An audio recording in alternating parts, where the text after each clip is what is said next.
This video will help you sleep and relax.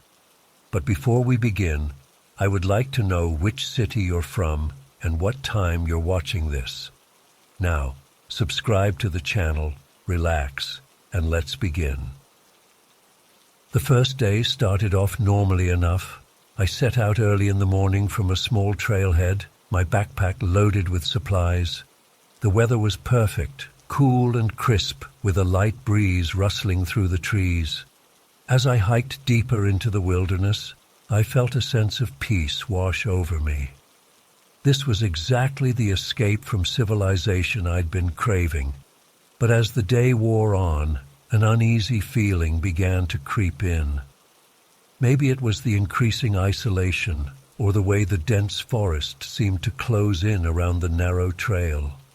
I started to recall bits and pieces of local legends I'd read about online, stories of hikers vanishing without a trace in this area, of strange lights and sounds in the woods at night. They called it the Bennington Triangle, a hotspot of unexplained disappearances and paranormal activity. I tried to shake off the superstitious thoughts.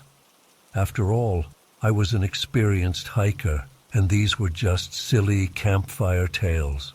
But I couldn't help noticing how unnaturally quiet the forest had become. No birds chirping, no small animals scurrying in the underbrush. Just an oppressive silence broken only by the sound of my own labored breathing and pounding heartbeat.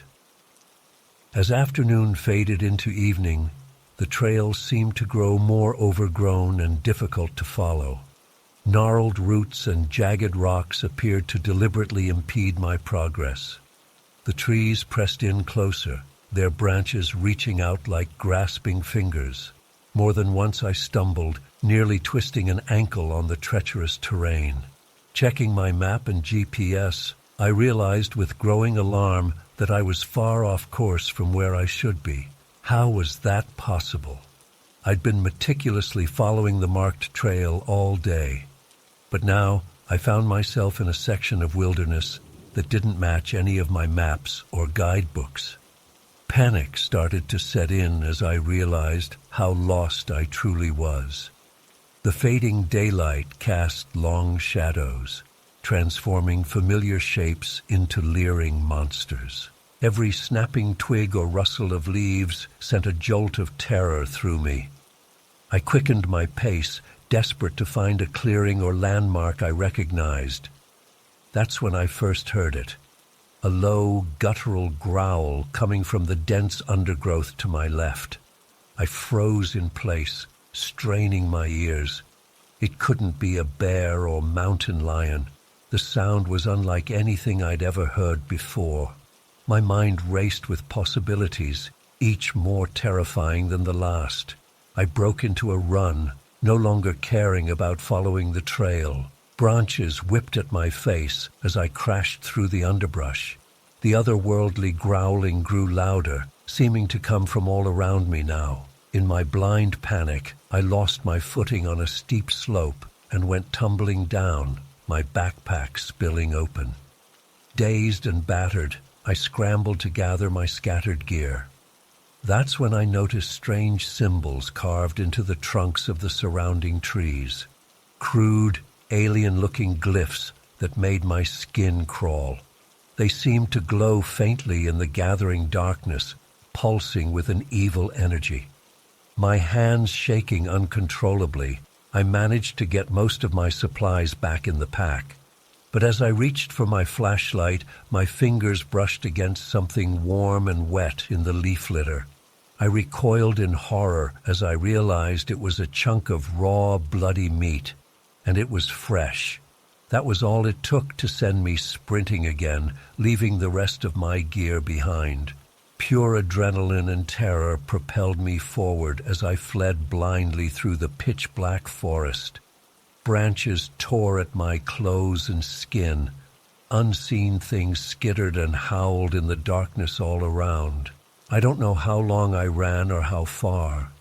Time seemed to lose all meaning in that nightmarish landscape.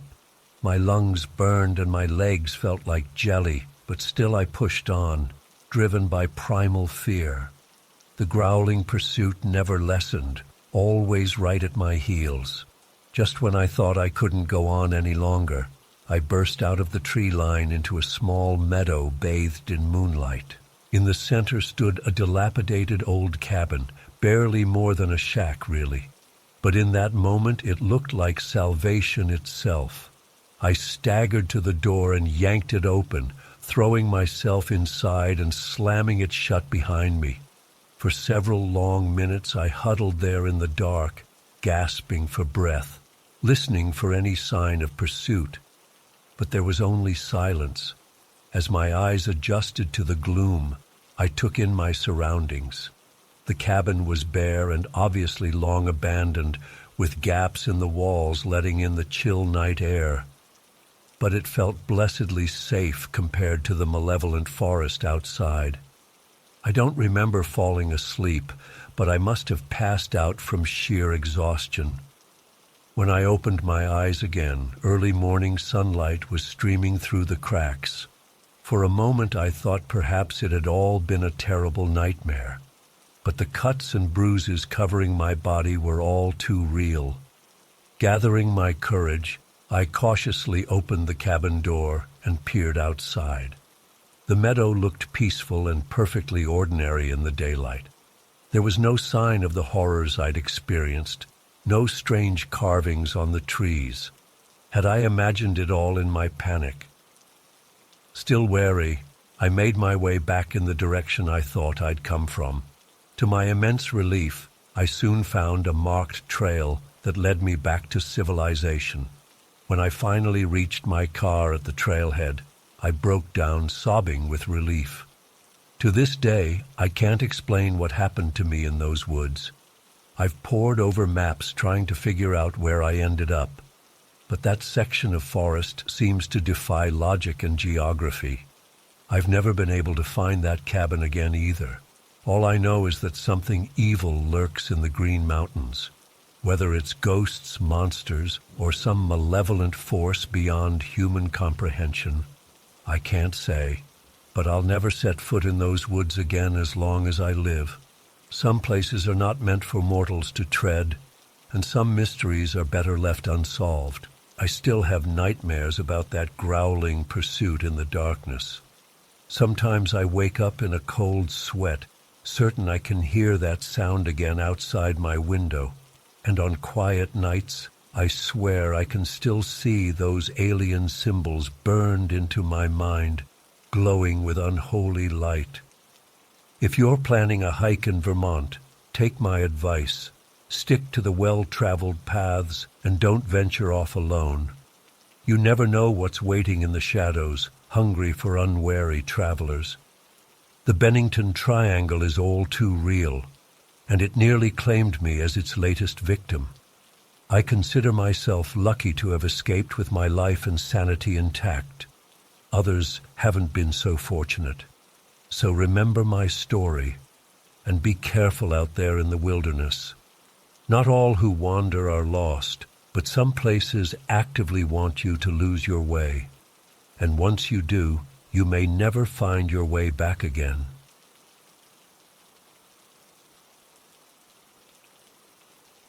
Looking back now, I wish we had never set foot in that house. The first strange incident happened about a week after we moved in. I was unpacking boxes in the living room when I heard a loud crash from upstairs. I rushed up to investigate and found a framed photo that had been sitting on our dresser, now lying shattered on the floor across the room. I figured it must have just fallen, but it was odd since the dresser was completely level. A few days later, Jake and I were watching TV when we both distinctly heard footsteps coming from the second floor. We looked at each other in confusion. We knew Oscar was downstairs with us. Jake went to check it out but found nothing out of place. We tried to brush it off, but I couldn't shake the uneasy feeling that settled over me. Then Oscar started acting strangely. Our normally friendly, affectionate cat became skittish and on edge.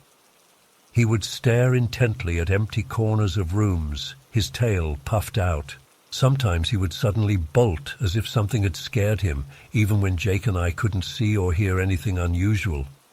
One morning, about 3 weeks after moving in, I woke up to find Oscar lying stiff and cold at the foot of our bed. There were no signs of injury or illness. He had been perfectly healthy the night before. I was devastated. Jake suggested maybe he'd had an undiagnosed heart condition, but it felt wrong. Oscar was only 4 years old and had just had a clean bill of health from the vet. After Oscar's death, the weird occurrences escalated rapidly. Objects would disappear from where we left them, only to turn up in bizarre places days later. I once found my hairbrush in the freezer and Jake's wallet inside a potted plant. Doors would slam shut on perfectly still days when all the windows were closed. The sounds were the worst part.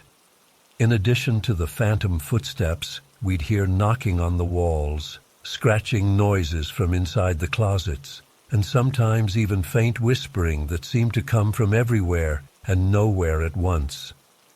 It was maddening. Every time we'd go to investigate, the sounds would stop and we'd find no explanation. I started having vivid nightmares of dark figures standing over our bed. I'd wake up drenched in sweat, heart pounding, unable to move. Jake said I was just stressed from the move and Oscar's death, but I knew it was more than that. There was a heavy, oppressive energy in the house that seemed to be growing stronger by the day. About 2 months after moving in, things took an even darker turn. I was home alone one afternoon when I heard music playing faintly from upstairs.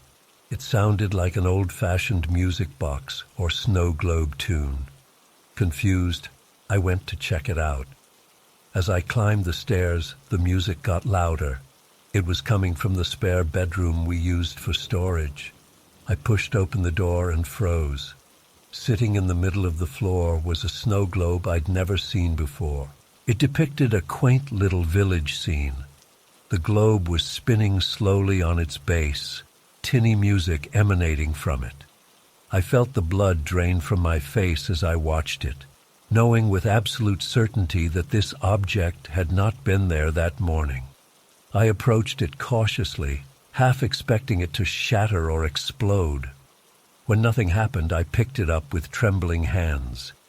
It was ice cold to the touch, much colder than the ambient temperature of the room. As soon as I lifted it, the music stopped abruptly and the spinning ceased. I ran downstairs and called Jake in a panic, begging him to come home early. When he arrived, the snow globe was gone. We tore the room apart looking for it, but it had vanished without a trace. Jake clearly thought I was losing it, but I knew what I had seen and heard. That night, we both jolted awake around 3 a.m. to the sound of all the kitchen cabinets and drawers slamming open and shut in rapid succession. The noise was deafening. We raced downstairs to find every single cabinet standing wide open, dishes and cookware strewn across the counters and floor as if they'd been flung out with great force.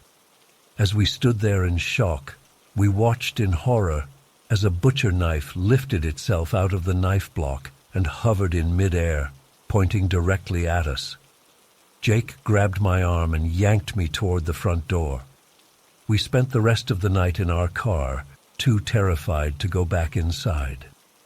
The next day we called a local psychic medium to come check out the house. She walked through each room, growing increasingly pale and agitated. In the master bedroom, she stopped short and gasped, saying she sensed a dark presence, something inhuman and malevolent that was feeding off our fear and negative energy. She urged us to cleanse the house with sage and salt, to pray for protection, to assert our ownership of the space. We tried it all, desperate for relief. For a few days, things seemed to calm down, but then it all came roaring back even worse than before. Lights would flicker and blow out constantly. Our electronics went haywire. The TV would turn on and off by itself, blaring static. My blow dryer turned on in the middle of the night when it wasn't even plugged in. The Alexa we'd recently gotten would randomly start playing creepy nursery rhymes or just repeating "I see you" over and over in a distorted voice. The final straw came about 4 months after we'd moved in. I was taking a shower when I felt icy fingers brush against my back. I whirled around but saw nothing there. Then slowly, unmistakably, dark handprints began appearing on the steamed-up glass of the shower door. I screamed and leapt out, falling hard on the bathroom floor in my panic to get away. Jake found me sobbing and hyperventilating. This time, he believed me. The handprints were still visible, slowly fading as the steam dissipated. We packed a few bags and fled to a hotel that very night. We never returned to the house except to hurriedly gather our remaining belongings. We sold it for a huge loss just to be rid of it. It's been over 25 years, but I still have nightmares about that house. I've tried researching its history, looking for some explanation of what we experienced there, but as far as I can tell, nothing tragic or violent ever happened on that property. There's no rational reason for the intense paranormal activity we encountered. Sometimes I wonder if we somehow brought something with us when we moved in, or if we were just exceptionally unlucky. All I know is that those 4 months in that house on Maple Street were the most terrifying of my life. I still can't shake the feeling that whatever was there is still watching me, waiting for a chance to torment us again. I don't know if I'll ever feel truly safe in my own home again.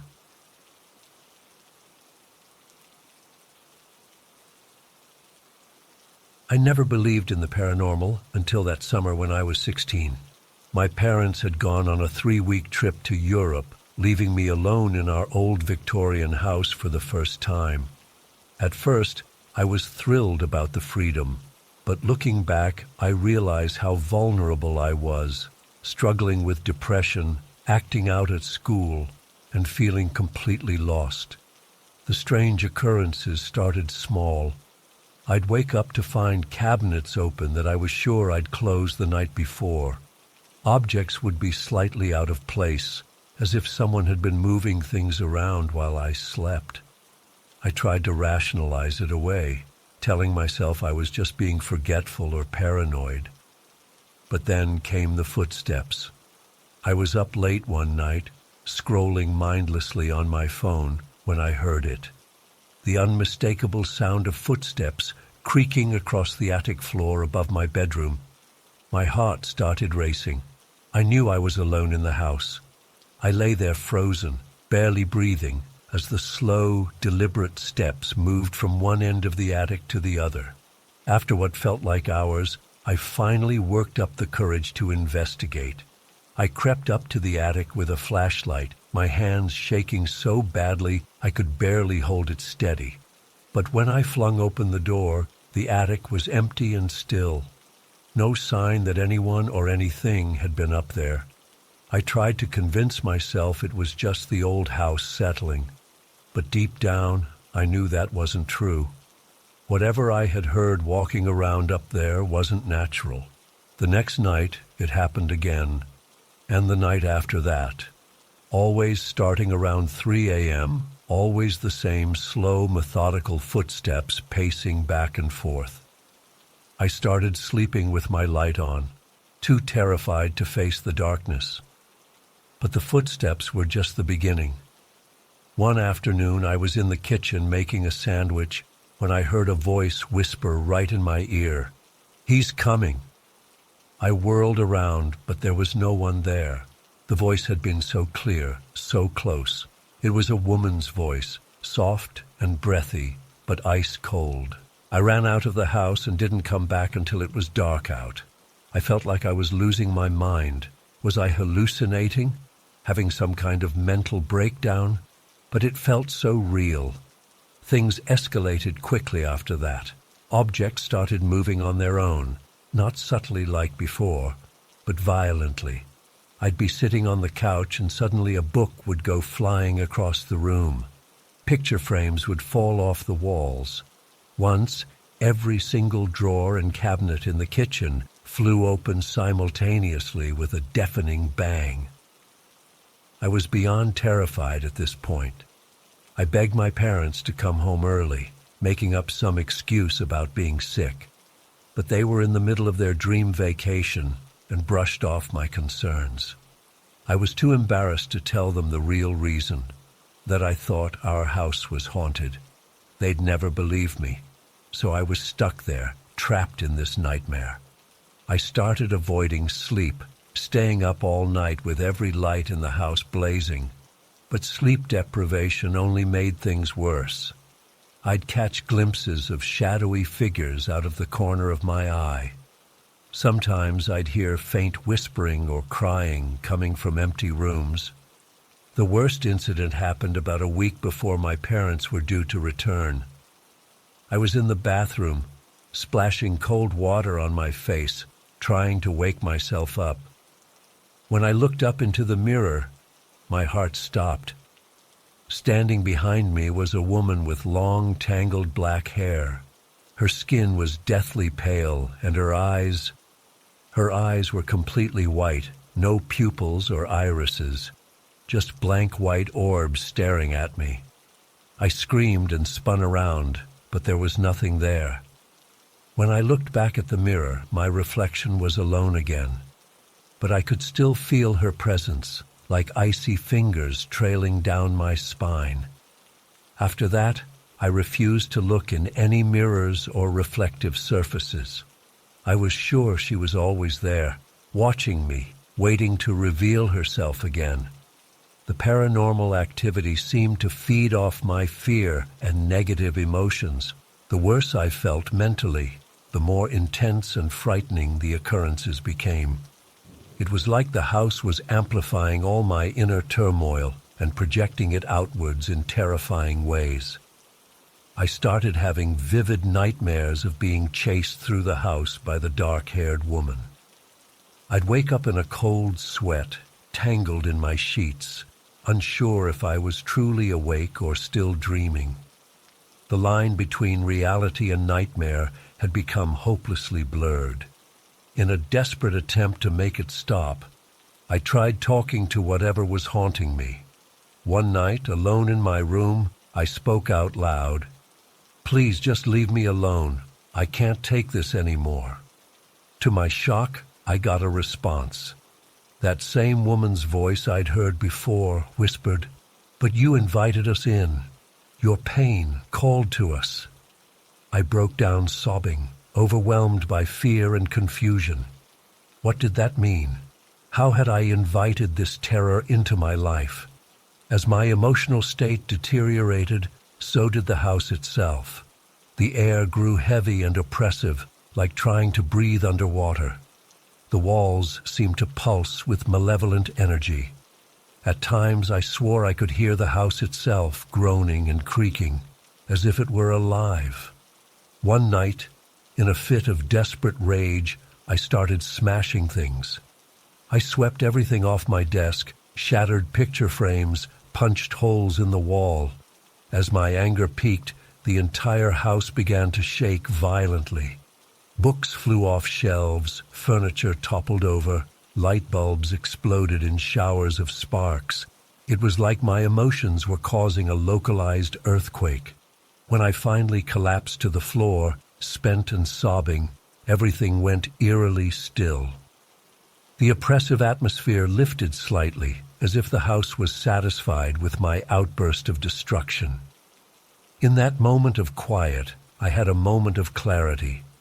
I realized that my own inner darkness, my depression, anger, and pain, had somehow opened a door to something supernatural. The house wasn't haunted. I was. These entities or forces or whatever they were had latched onto my negative energy, feeding off it and growing stronger. With that realization, I made a choice. I decided to fight back, not against the paranormal activity itself, but against the darkness inside me that was fueling it. I started meditating, journaling, forcing myself to think positive thoughts even when it felt impossible. At first, nothing changed. The footsteps still paced the attic, objects still moved on their own, and I still caught glimpses of that terrifying woman with white eyes. But slowly, gradually, things began to calm down. The more I worked on my mental health, the less intense the paranormal activity became. The footsteps grew fainter, objects stopped moving as frequently, the oppressive atmosphere began to lift. By the time my parents returned home, things had mostly returned to normal. The house felt like a house again, not a malevolent entity trying to drive me insane. I never told them what happened while they were gone. How could I explain something I still didn't fully understand myself? To this day, I'm not sure what exactly I experienced that summer. Was it all in my head? Some sort of stress-induced hallucination or mental break? Or did my emotional state really open some kind of doorway to supernatural forces? What I do know is that the mind is more powerful than we realize. Our inner state can affect the world around us in ways we can't begin to comprehend. I learned to be very careful about the energy I put out into the world, because you never know what might be listening and waiting for an invitation to come in. I still avoid looking too long in mirrors just in case, and sometimes late at night, I could swear I hear the faintest echo of footsteps from the attic above. But I've made peace with it. Whatever darkness I invited in that summer, I found the strength to banish it, mostly.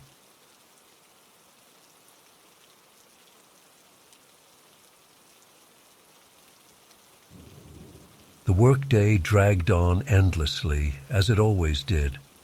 By the time I finally escaped the fluorescent-lit hellscape of my cubicle, it was well past 9 p.m. I was exhausted and ready to collapse into bed. The drive home was a blur. I was operating on autopilot at that point. When I finally trudged through my front door around 10:30, all I wanted was to face-plant onto my mattress. I didn't even bother turning on any lights as I made my way to my bedroom, guided only by the faint glow of street lamps filtering through the windows. As soon as I flicked on my bedside lamp, my blood ran cold. There, on the wall opposite my bed, was a large dark red stain. At first, my tired brain couldn't process what I was seeing, but as my eyes adjusted to the light, the horrifying realization hit me. It was blood, a huge splash of crimson dripping down the white paint like some kind of macabre abstract art. I froze, my heart pounding in my chest. This couldn't be real. I blinked hard, convinced I must be hallucinating from exhaustion. But when I opened my eyes again, the blood was still there. Panic started to set in. Had someone broken in while I was at work? Was there an injured animal loose in my house? My mind raced through increasingly terrifying scenarios. With trembling hands, I grabbed my phone and turned on the flashlight, shining it around the room. There were no signs of forced entry, no broken windows or displaced furniture. Everything else looked completely normal. Just that horrifying bloodstain marring my bedroom wall. I edged closer, my legs feeling like jelly. The metallic smell hit me as I approached, that unmistakable coppery scent of fresh blood. This was no hallucination or trick of the light. The stain glistened wetly in the beam of my flashlight. My first instinct was to call the police. But what would I even say? "Hello, officer. There's an unexplained blood stain in my bedroom, but no other signs of a crime." They'd think I was insane or on drugs. I needed to investigate further before involving the authorities. Taking a deep breath to steel my nerves, I tentatively reached out to touch the stain. My fingertips came away sticky and red. It was definitely real blood, still wet to the touch. A chill ran down my spine. Where had this come from? And why was it still wet if I'd been gone all day? It made no sense. I grabbed some paper towels from the kitchen and started trying to clean it up, my hands shaking the whole time. But no matter how much I scrubbed, the stain wouldn't budge. If anything, it seemed to be slowly expanding before my eyes. By this point, I was in full-blown panic mode. I paced back and forth, running my hands through my hair, leaving streaks of red. What the hell was happening? In desperation, I decided to call my neighbor, John. He was a level-headed guy. Maybe he could help me make sense of this insanity. When he picked up, I frantically explained the situation, probably sounding like a raving lunatic. To his credit, John didn't immediately hang up on me. He said he'd be right over. True to his word, he was knocking on my door within minutes. I led him to my bedroom, babbling incoherently the whole way. But when we got there, my jaw dropped. The wall was pristine, no trace of blood anywhere. John looked at me with concern. "Are you feeling all right? Maybe you should get some rest." I sputtered in disbelief, gesturing wildly at the now spotless wall. But it was right there, a huge blood stain. "I swear I'm not crazy." John just patted me on the shoulder. "You've been working too hard lately. Get some sleep. I'm sure you'll feel better in the morning." After he left, I stood staring at the wall for what felt like hours. Had I imagined the whole thing? Was I losing my mind? Eventually, sheer exhaustion overcame me, and I collapsed into a fitful sleep. The next morning, I woke up convinced it had all been a stress-induced nightmare. I got ready for work as usual, doing my best to put the disturbing incident out of my mind. But as I was heading out the door, something made me pause. Call it intuition or paranoia, but I felt compelled to check my bedroom one last time. My blood ran cold. The stain was back, bigger this time, covering nearly half the wall. I stumbled backward, my legs giving out as I slumped to the floor. This couldn't be happening. I pinched myself hard, praying I'd wake up, but the nightmare was all too real. In a daze, I called out of work and spent the day researching my house's history, desperate for some explanation. What I discovered chilled me to my core. 30 years ago, a family of 4 had been brutally murdered in this very home. The killer was never caught. According to old newspaper clippings, the bodies were found in what was now my bedroom. As I read the grisly details, the hairs on the back of my neck stood up. The article mentioned that the walls had been painted red with the victim's blood. My mind reeled. Was I somehow witnessing echoes of that long-ago violence? It seemed impossible, yet how else could I explain what was happening? Throughout the day, I obsessively checked my bedroom. Sometimes the stain would be there, sometimes not. It seemed to come and go at random, with no discernible pattern. By nightfall, I was a nervous wreck. I couldn't bear to sleep in that room, so I set up camp on the living room couch. But sleep eluded me. Every creak of the house settling had me on high alert. Around 3 a.m., I heard it. A faint sound coming from my bedroom, like liquid slowly dripping. My heart pounding, I crept down the hallway. The bedroom door was closed, though I distinctly remembered leaving it open. With trembling fingers, I turned the knob. The smell hit me first, that sickening metallic scent, stronger than ever. Then I saw it. Blood. Everywhere. Dripping down the walls, pooling on the floor. So much blood. I stumbled backward, a scream caught in my throat. This was no stain. My entire bedroom looked like a slaughterhouse. In a blind panic, I fled the house, not even bothering to grab my phone or wallet. I ran down the street in my pajamas, not stopping until I reached the 24-hour diner at the end of my block. The waitress looked alarmed when I burst in, wild-eyed and trembling. "Are you all right, hon? Do you need me to call someone?" I must have looked deranged. Police, I managed to stammer out. Need to call the police. When the officers arrived, I haltingly tried to explain what I'd seen. They exchanged skeptical glances but agreed to check out my house. Of course, when we got there, everything was normal. No blood, no evidence of any disturbance. The officers were clearly annoyed, thinking this was some sort of prank. I could tell they didn't believe me.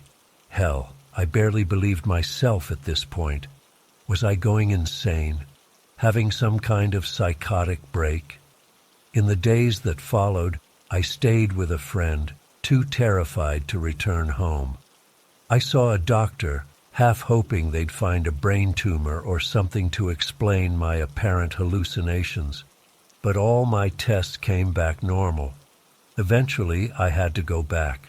I couldn't afford to break my lease, and I had nowhere else to go long term. Those first nights back were torture. Every shadow, every unexplained noise had me on edge. But gradually, as the days passed with no further incidents, I started to relax. Maybe it really had all been in my head. Just when I'd almost convinced myself it was over, it happened again. I woke up in the middle of the night to find my bedroom awash in blood. This time I forced myself to stay, to observe. The blood seemed to pulse and writhe, as if alive. Shapes formed in the crimson pools, vague outlines that might have been faces twisted in agony. I thought I could hear faint screams, like echoes from decades past.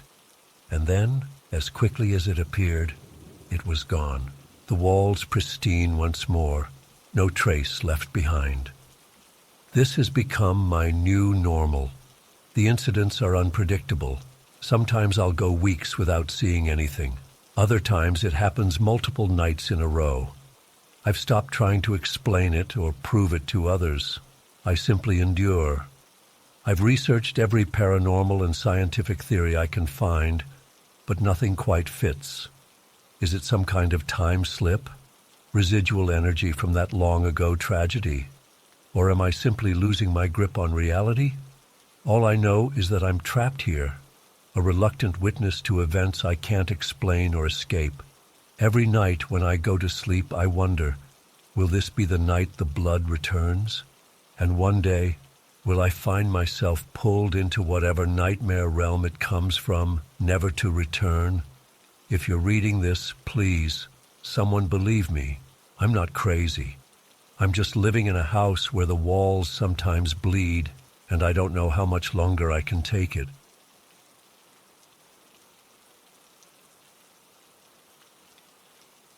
I was only 12 years old when it happened, but the memory of that day in the woods still haunts me over 20 years later. It was the summer of 1999, and like most kids in our small town, my friends and I spent our days playing outside and exploring. Ali, Jazial, and I were inseparable that summer, always looking for new adventures. On that fateful day in late July, we decided to venture deeper into the forest at the edge of our neighborhood than we ever had before. The trees were dense, blocking out most of the sunlight and casting eerie shadows all around us. But we were fearless kids, excited by the thrill of discovery. As we pushed further in, the forest seemed to get darker and more oppressive. An unsettling quiet fell over everything. No birds chirping, no rustling leaves, just a heavy stillness.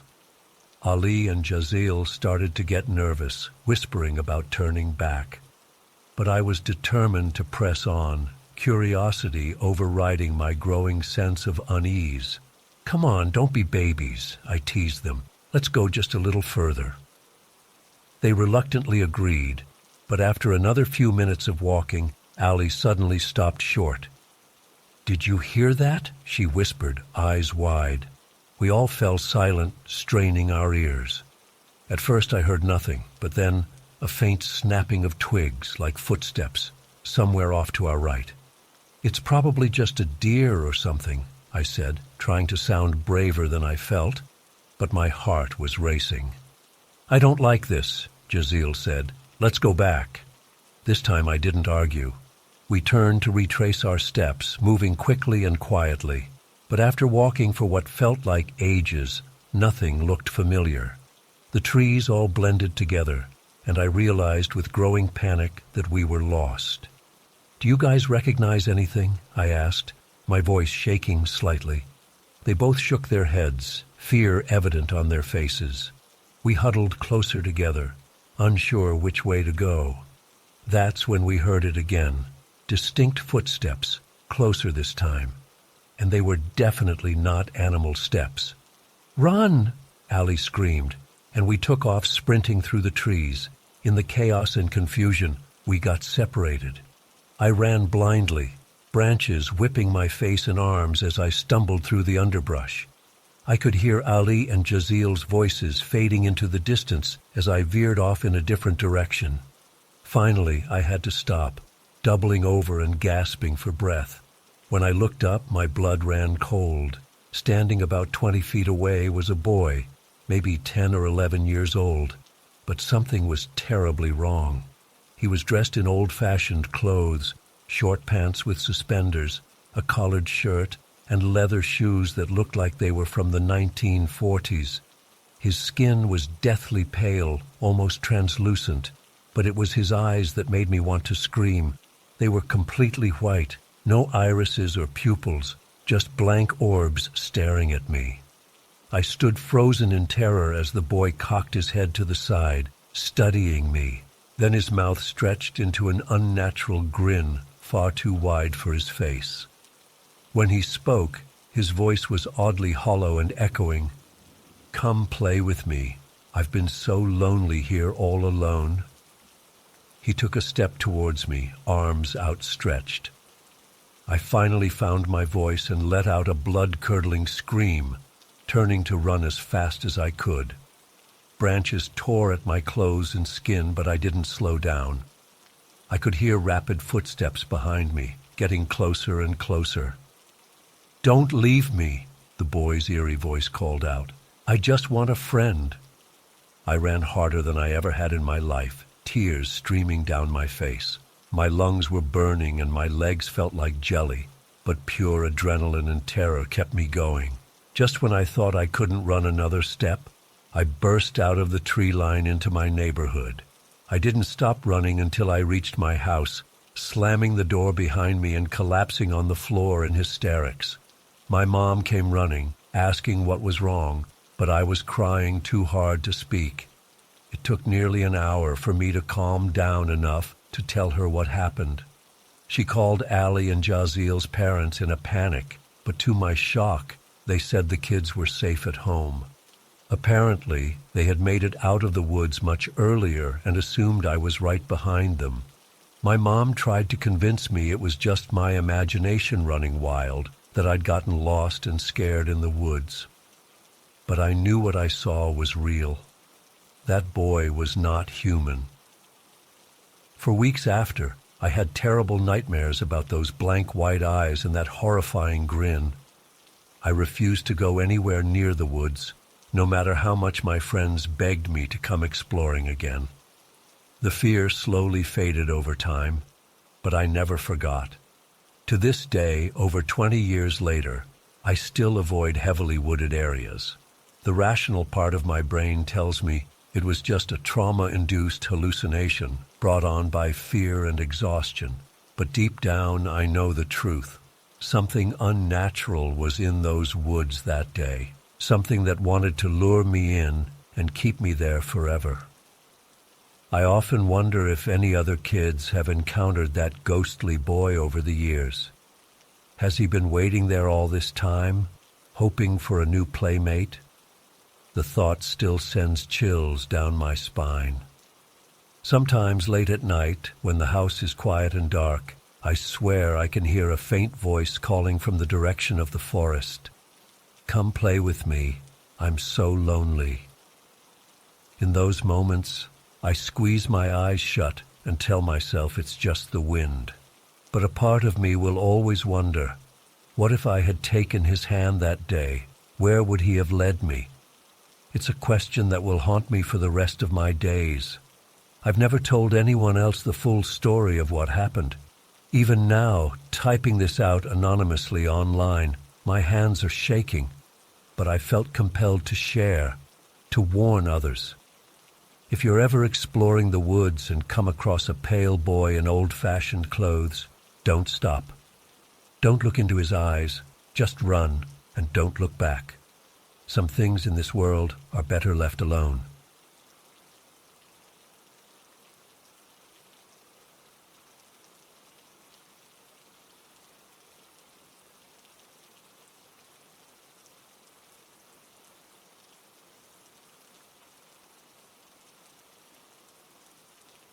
I was tired but alert, knowing how treacherous these remote roads could be, especially at night. As I rounded a particularly sharp bend, a figure suddenly appeared in my headlights, standing motionless in the middle of the road. I slammed on my brakes and swerved, but there wasn't enough time. I felt a sickening thud as my car struck the person. My heart racing, I screeched to a stop and threw the car into park, fumbling for my phone to call 911 as I jumped out. But when I ran back to where I'd hit the person, there was nothing there. No body, no blood, not even a scuff mark on the road. I searched the surrounding area with my flashlight, calling out, but found no trace of anyone. Shaken and confused, I got back in my car, unsure what to do. Had I imagined the whole thing? Was I more tired than I realized? But I knew what I'd seen and felt. Someone had been there. As I continued driving, now hyper-alert and on edge, I kept glancing in my rearview mirror, half expecting to see a crumpled body in the road behind me. Instead, a chill ran down my spine as I caught a glimpse of two glowing eyes staring back at me from the back seat. I whipped my head around, but the back was empty. When I looked back at the mirror, the eyes were gone. My hands were shaking on the steering wheel as I tried to rationalize what was happening. Maybe it was just a reflection from another car's headlights, but there were no other vehicles on this lonely stretch of road. I cranked up the radio, trying to distract myself from the growing sense of dread. That's when I heard it, a faint whisper cutting through the music saying, "You're going to die." I frantically turned the radio off, my breath coming in ragged gasps. The silence that followed was deafening. "Hello?" I called out tentatively, feeling ridiculous, but unable to shake the feeling that I wasn't alone. "Is someone there?" No response came, but the temperature in the car suddenly plummeted. I could see my breath fogging in the air as goosebumps erupted across my skin. The oppressive cold seemed to radiate from the back seat. I pressed harder on the gas, desperate to get home where I would be safe. As I sped along, the whispers returned, growing louder and more insistent. "Your fault. Your fault. You killed me." The voice was young, male, filled with anger and pain. I tried to block it out, gripping the wheel so tightly my knuckles turned white. Rounding another curve, I nearly drove off the road as a pale, translucent figure appeared in the passenger seat beside me. It was a teenage boy, his face bloody and contorted in anguish. He reached out towards me with a mangled hand. I screamed and swerved, narrowly avoiding careening into the guardrail. When I looked back, the apparition had vanished. Somehow I made it home, though I have no memory of the rest of that drive. I spent a sleepless night huddled in bed, jumping at every creak and shadow. In the harsh light of day, I tried to convince myself it had all been a stress-induced hallucination. But deep down, I knew better. Over the next few weeks, the haunting continued. Objects would move on their own when I wasn't looking. I'd wake up to find muddy footprints tracked across my floor. The whispering voice followed me everywhere, growing more menacing by the day. I was a nervous wreck, unable to sleep or focus at work. Finally, desperate for help, I sought out a local psychic medium who had a reputation for dealing with paranormal activity. Her name was Madame Esmeralda, and her tiny shop was cluttered with crystals, candles, and other mystical paraphernalia. I felt ridiculous explaining my situation, but she listened with a grave expression, nodding occasionally. "You've picked up an angry spirit, my dear," she said when I finished. "A young soul, tragically killed before his time. He's latched onto you, blaming you for his death." "But I didn't kill anyone," I protested. "At least I don't think I did."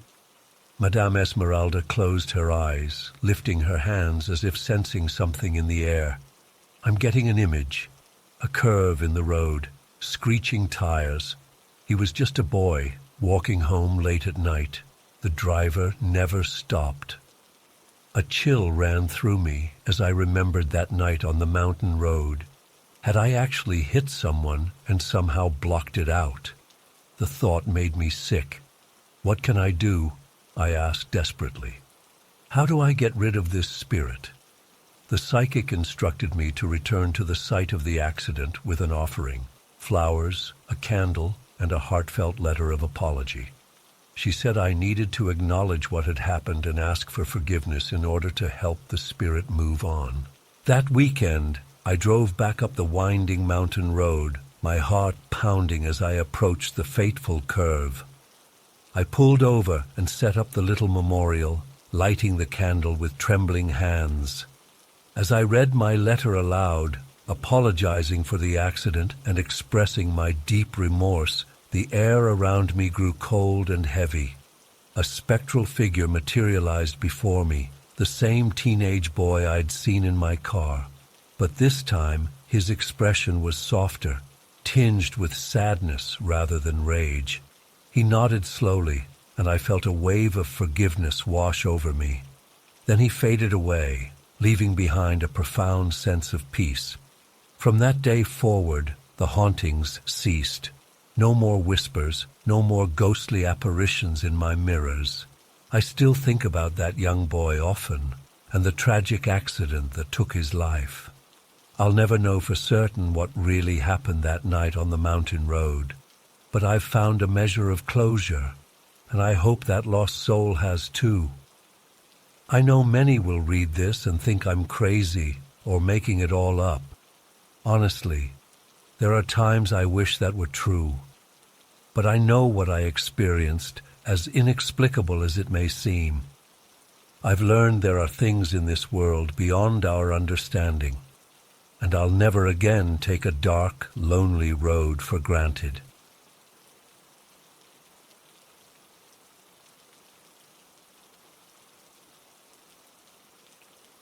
It was a typical Friday evening, and I was at home arguing with my mom again. We'd been butting heads a lot lately, typical teenage stuff, I guess. But this time things escalated quickly. Before I knew it, she was screaming at me to get out and not come back. In a fit of rage, I grabbed my backpack, stuffed it with some clothes and snacks, and stormed out the front door. I had no real plan of where to go. My first thought was to crash at a friend's place, but I was too proud to admit I'd been kicked out, so I just started walking, seething with anger. After about an hour, I found myself on the outskirts of town, near a wooded area. There was a small clearing just inside the tree line that looked secluded enough. I figured I could camp out there for the night and figure things out in the morning. As darkness fell, I set up a makeshift camp with my jacket as a pillow. The woods were peaceful at first, just the rustle of leaves in the breeze and the occasional hoot of an owl. I actually started to enjoy the solitude. It felt good to be away from the chaos at home. But as night deepened, the woods took on a more ominous feel. The shadows seemed to stretch and writhe in unnatural ways.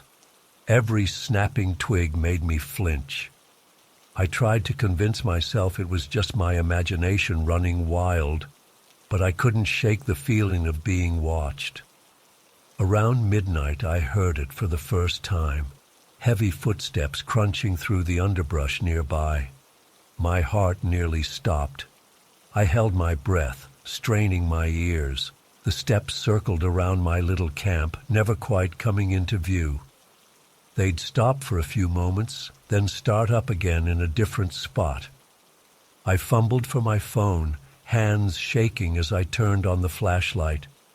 The beam cut through the darkness, but revealed nothing but trees and bushes. Whatever was out there stayed just beyond the light's reach. Suddenly a low growl rumbled through the air. It was unlike anything I'd ever heard before. Not quite animal, not quite human. The sound made every hair on my body stand on end. My mind raced with possibilities of what could make such a noise, each more terrifying than the last. I called out weakly, "Hello? Is someone there?" Silence. Then another growl, closer this time. I scrambled to my feet, snatching up my backpack. Fight or flight instinct took over, and I chose flight. I took off running through the woods, branches whipping at my face as I crashed through the underbrush. The footsteps followed, keeping pace behind me. They were faster than humanly possible, effortlessly matching my panicked sprint. Growls echoed all around, seeming to come from multiple directions at once. I burst out of the tree line onto a residential street, gasping for air. Frantically, I looked around for any sign of life or safety. Most houses were dark, their occupants asleep. In the distance, I spotted the glow of a streetlight illuminating a bus stop. Without thinking, I made a beeline for it. As I ran down the sidewalk, I risked a glance back towards the woods. My blood ran cold. At the edge of the trees, I saw a pair of glowing eyes watching me. They weren't animal eyes. They were too large, too intelligent. For a split second, I caught a glimpse of a massive, shadowy form before it melted back into the darkness. I reached the bus stop and collapsed onto the bench, heart pounding.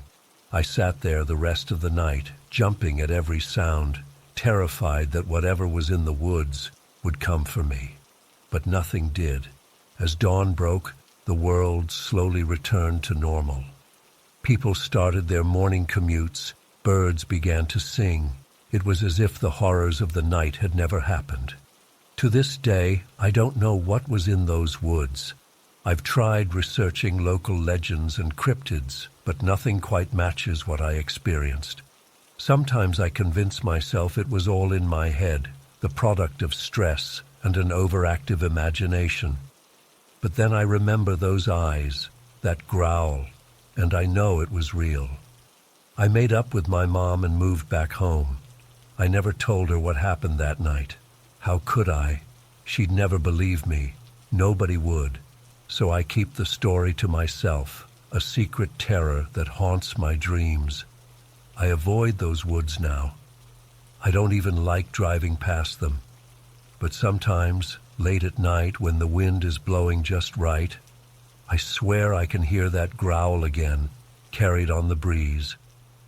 And I wonder if whatever was out there that night is still lurking in the shadows, waiting for its next victim to wander too close to the trees. More. It was about halfway through the 13-week program when the first incident occurred. I was assigned to firewatch duty, which meant patrolling the barracks at night while the other recruits slept. The air was thick and humid as I made my rounds, my boots echoing loudly on the concrete. Around 2 a.m., I noticed something strange out of the corner of my eye. At first I thought it was just my exhausted mind playing tricks on me, but as I turned to look, I saw a glowing orb hovering about 20 feet off the ground.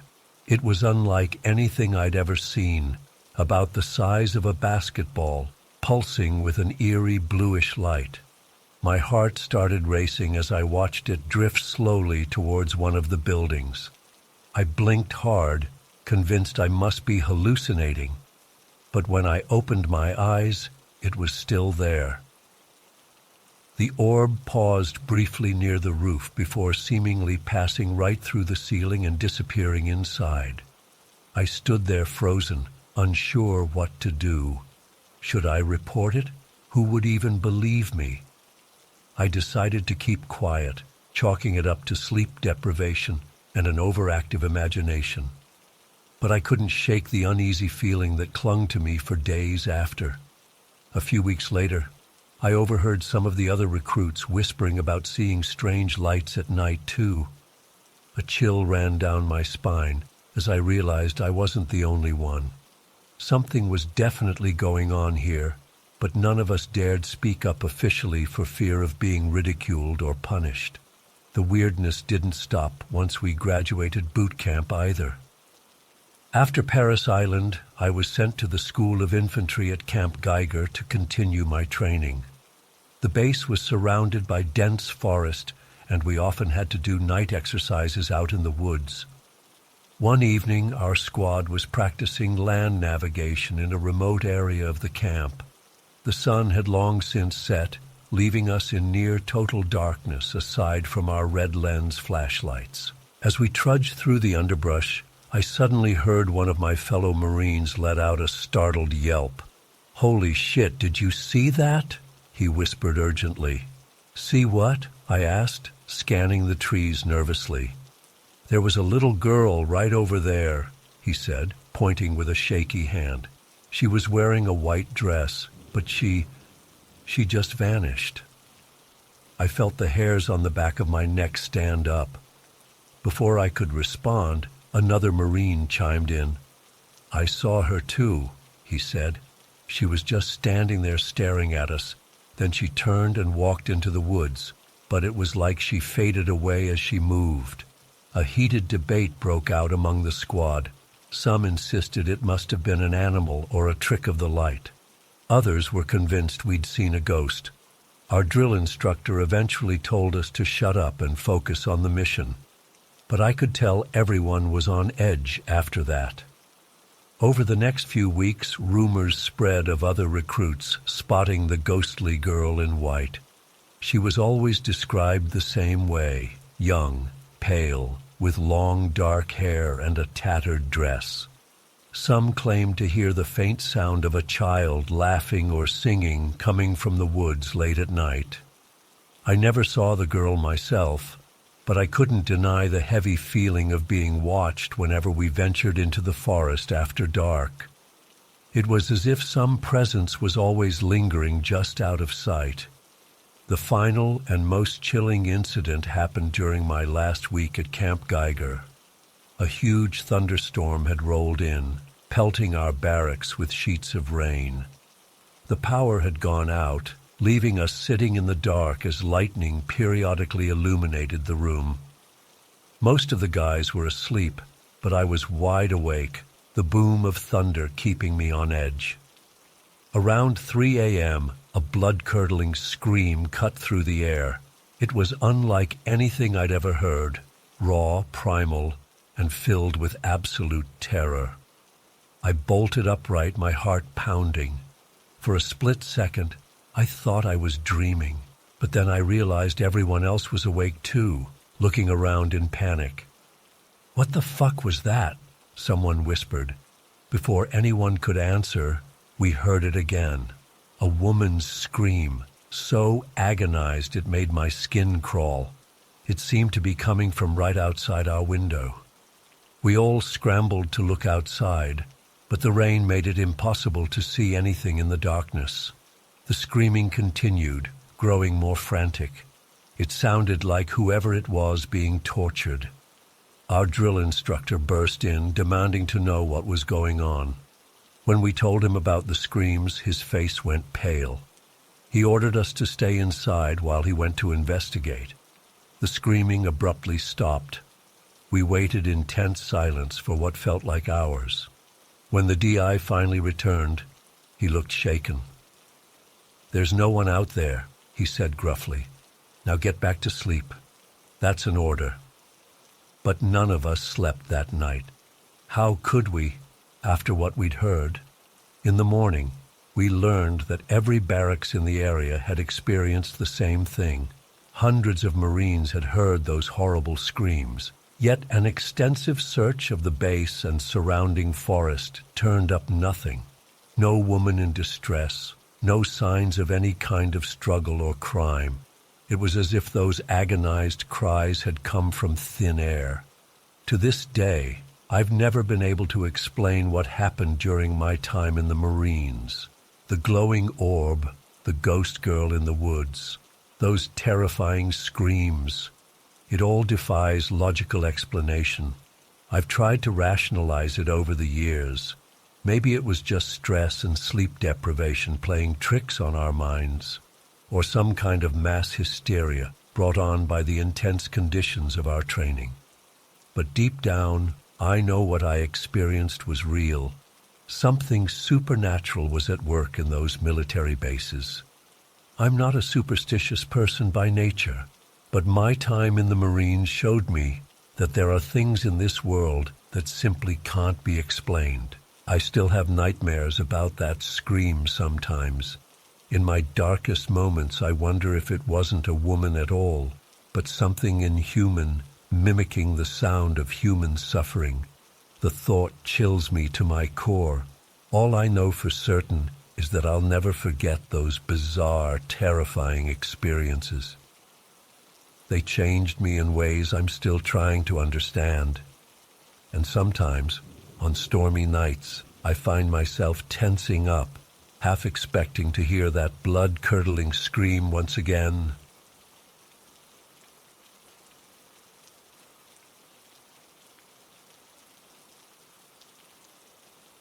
I was walking home with my daughter Lily after her ballet class, just like we did every Tuesday evening. It was a crisp autumn day, the kind where you can smell winter approaching on the breeze. Lily was chattering excitedly about her upcoming recital, her little hand warm in mine as we made our way down the familiar streets of our neighborhood. As we rounded the corner onto Maple Street, I noticed something odd up ahead near the train tracks that cut through town. There was a ratty old mattress propped up against the fence bordering the tracks, and sprawled across it was the figure of a man. He wasn't moving. I instinctively tightened my grip on Lily's hand and slowed our pace. My mind raced, trying to assess the situation. Was he just sleeping, passed out drunk, or worse? I didn't want to jump to conclusions, but alarm bells were going off in my head. As we got closer, I could make out more details. The man was dressed in tattered, dirty clothes. His gray beard was unkempt and his face was weathered. He looked to be in his 60s, but it was hard to tell. His eyes were closed and his chest was rising and falling slowly. So he was breathing at least, thank God. I hesitated, unsure what to do. Part of me felt I should check on him, make sure he was all right. But another part of me, the cautious mother part, was screaming to keep walking and not get involved. What if he was dangerous? What if he lashed out? I couldn't risk putting Lily in harm's way. "Mommy, why is that man sleeping outside?" Lily asked innocently, peering at the figure with curiosity. I swallowed hard. "I'm not sure, sweetie, but we shouldn't bother him, okay? Let's keep walking." We hurried past, and I breathed a sigh of relief once we were a safe distance away. But I couldn't shake the uneasy feeling in the pit of my stomach. Should I have done something? Called someone? I pushed the thoughts aside, telling myself he was probably fine, just a homeless man catching some sleep. That night I tossed and turned, unable to get the image of the man out of my head. There was something unsettling about the way he had been so still, so lifeless. But I eventually drifted off, exhausted from overthinking. The next morning I woke to my phone buzzing with notifications. Apparently there had been some kind of incident down by the train tracks overnight. My stomach dropped as I scrolled through the local news app. The headline made my blood run cold. "Homeless man found dead on train tracks." I felt like I was going to be sick. With shaking hands, I read through the article. A body had been discovered early that morning by a jogger. The police were investigating, but foul play wasn't suspected. They thought he may have stumbled onto the tracks in the night and been hit by a passing train. My mind was reeling. Could it be the same man we saw? The location matched up, but how was that possible? We had seen him breathing, alive, just hours before he supposedly died. Unless... An icy chill ran down my spine as a horrifying thought occurred to me. What if what we saw wasn't a living man at all, but some kind of apparition? The ghost of a man who was fated to die there later that night. I shook my head, trying to dismiss the irrational ideas. There had to be a logical explanation. Maybe it was a different man entirely. Or maybe he had gotten up and moved after we passed by, only to return to the tracks later. Anything seemed more plausible than my mind's supernatural imaginings, but I couldn't shake the feeling that something wasn't right. I found myself obsessing over every detail I could remember from our walk home. The mattress, the beard, the tattered clothes. It all matched the description in the article perfectly. I debated whether or not to call the police to tell them what we had seen. But what would I even say? That I might have seen a ghost? They'd think I was crazy. And I didn't want to get wrapped up in an investigation or have to subject Lily to questioning. So I said nothing.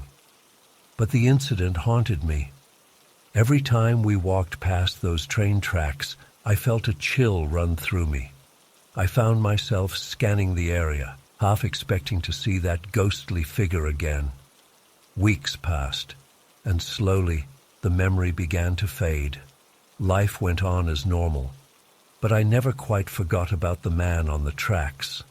Sometimes late at night, I'd lie awake wondering about him. Who was he? What led him to that lonely fate? And most of all, had we really seen his ghost that day? I started to notice other strange occurrences around town, glimpses of shadowy figures out of the corner of my eye, the feeling of being watched when no one was around, cold spots that seemed to appear out of nowhere. Was I going crazy? Or had that encounter somehow opened my eyes to a hidden world around us? I found myself researching local history, digging into old newspaper archives. I discovered that our little town had a surprisingly dark past, with numerous accidents and deaths recorded near those very train tracks over the decades. One story in particular caught my attention. In 1952, a homeless veteran named Frank Miller had been found dead on the tracks in almost the exact same spot. The article described him as an older man with a gray beard, known for sleeping on an old mattress near the railway. My heart raced as I read the eerily familiar details. Could it be that history was repeating itself? That Frank's restless spirit had somehow foretold or even caused this recent tragedy? The rational part of my brain said it was all just coincidence. But another part of me, a part I was only just beginning to acknowledge, wondered if there wasn't more to this world than I had previously believed. I found myself drawn back to those tracks time and time again. Sometimes alone late at night, sometimes with Lily during our walks. I'd stand there, staring at the spot where we'd seen the man, willing something to happen. Mostly, there was nothing, just the quiet hum of crickets and the occasional distant rumble of a train. But sometimes, out of the corner of my eye, I'd catch a flicker of movement, a shape that looked almost like a man lying on an invisible mattress. And once, just once, I swear I heard a faint voice carried on the wind, whispering words I couldn't quite make out. I never told anyone about what I saw or what I suspected. Who would believe me? But it changed me.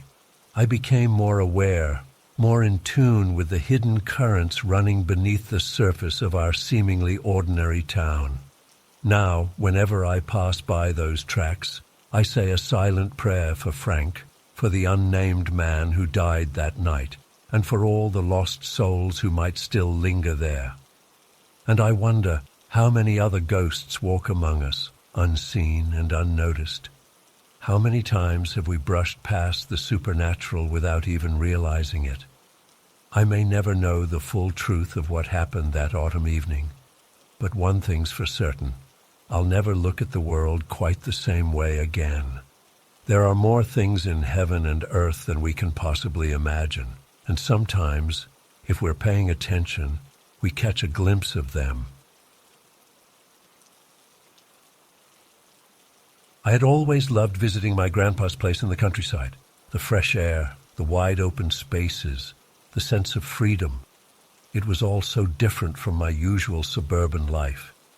This summer, though, things took a turn I never could have expected. I was 15 and bored out of my mind after the first few days. Don't get me wrong, I loved spending time with Grandpa, but there's only so much an energetic teenager can take of sitting around listening to old stories. That's when I met Jake and Lizzie, two local kids around my age who lived nearby. We hit it off right away and started hanging out every day, exploring the fields and woods around my grandpa's property. One afternoon we were sitting under a big oak tree, trying to escape the heavy summer heat. Jake was idly tossing pebbles into a nearby stream when he suddenly perked up. "Hey, you guys want to check out the old forest, the one past Miller's Creek?" I shrugged, not knowing what he was talking about. Lizzie's eyes went wide, though. "You mean the haunted woods? No way, we can't go there." Now that definitely piqued my interest. "Haunted woods? What do you mean?" Jake grinned, clearly enjoying the reaction. "There's this part of the forest that all the adults tell us to stay away from. They say it's dangerous, that weird things happen there. Some even claim it's cursed." I rolled my eyes. Come on, that's just stories to keep kids from wandering too far. There's no such thing as haunted forests. Lizzie still looked uncertain. "I don't know.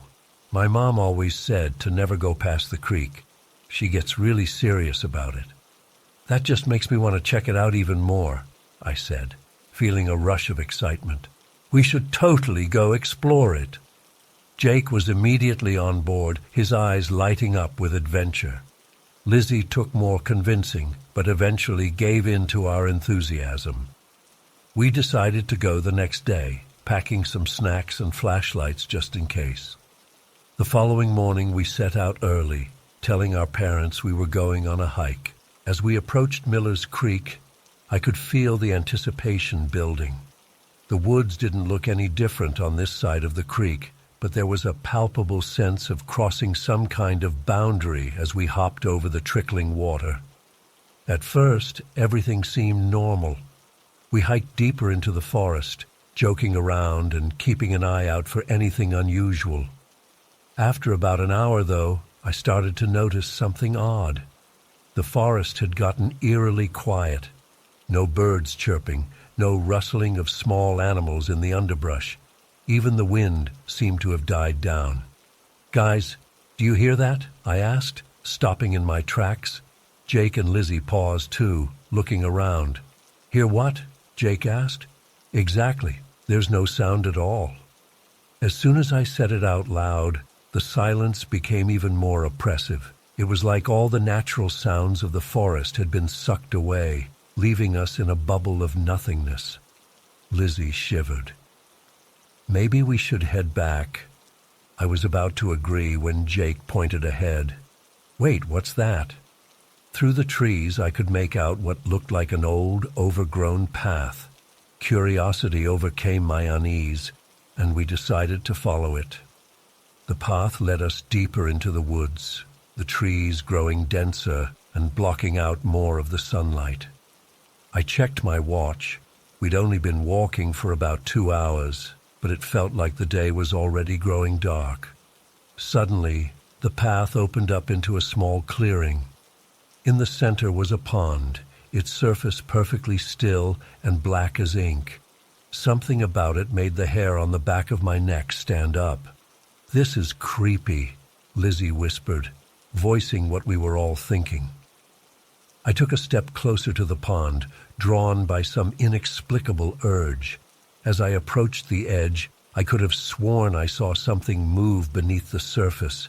A face, a hand. I leaned in closer, my heart pounding. That's when it happened.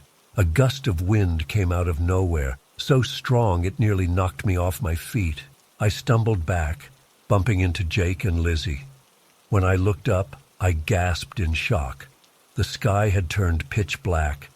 Not the gradual darkness of evening, but a sudden, complete absence of light. I fumbled for my flashlight, my hand shaking as I clicked it on. The beam seemed weak against the oppressive darkness. "What's going on?" Lizzie's voice was high with panic. I checked my watch again, not believing what I was seeing. According to the time, only 10 minutes had passed since I last looked. But that was impossible. It had been early afternoon then, and now it looked like the middle of the night. "We need to get out of here," I said, trying to keep my voice steady. "Now." We turned to leave, but nothing looked familiar anymore. The path we had followed was gone, swallowed up by the darkness and the trees that suddenly seemed much closer and more menacing.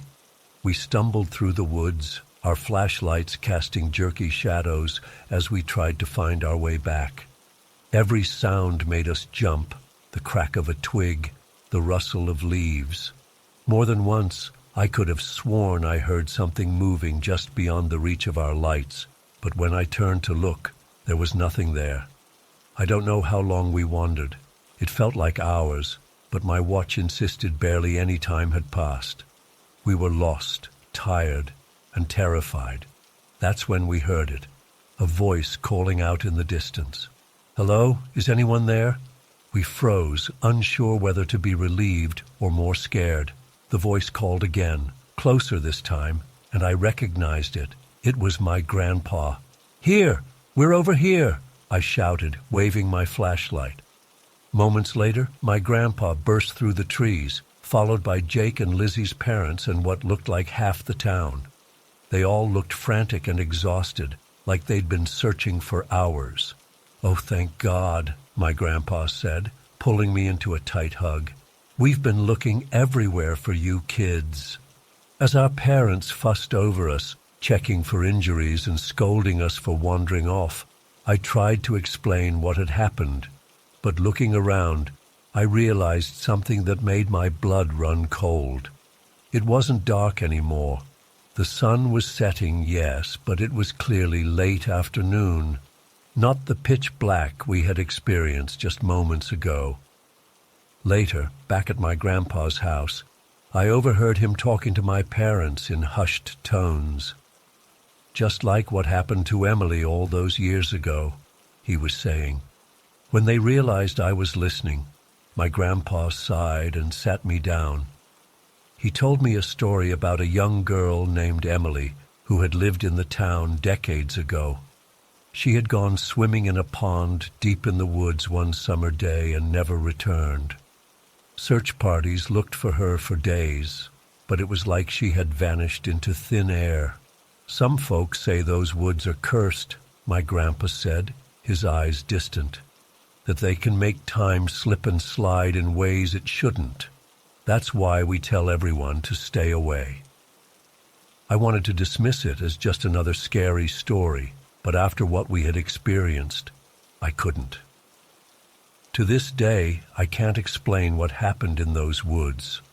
The memory of that inky black pond and the suffocating darkness still haunts my dreams sometimes. Jake, Lizzie, and I never spoke much about that day. It was like we had an unspoken agreement to try and forget it ever happened. But sometimes, when I visit my grandpa and look out towards those distant trees, I can't help but wonder about the secrets they hold, and about poor Emily, lost somewhere in that timeless, haunted forest.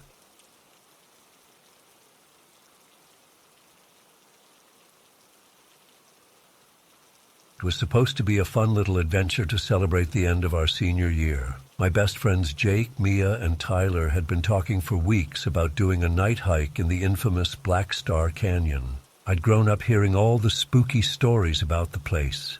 Tales of massacred Native American tribes, ghostly cowboys, and all kinds of supernatural occurrences.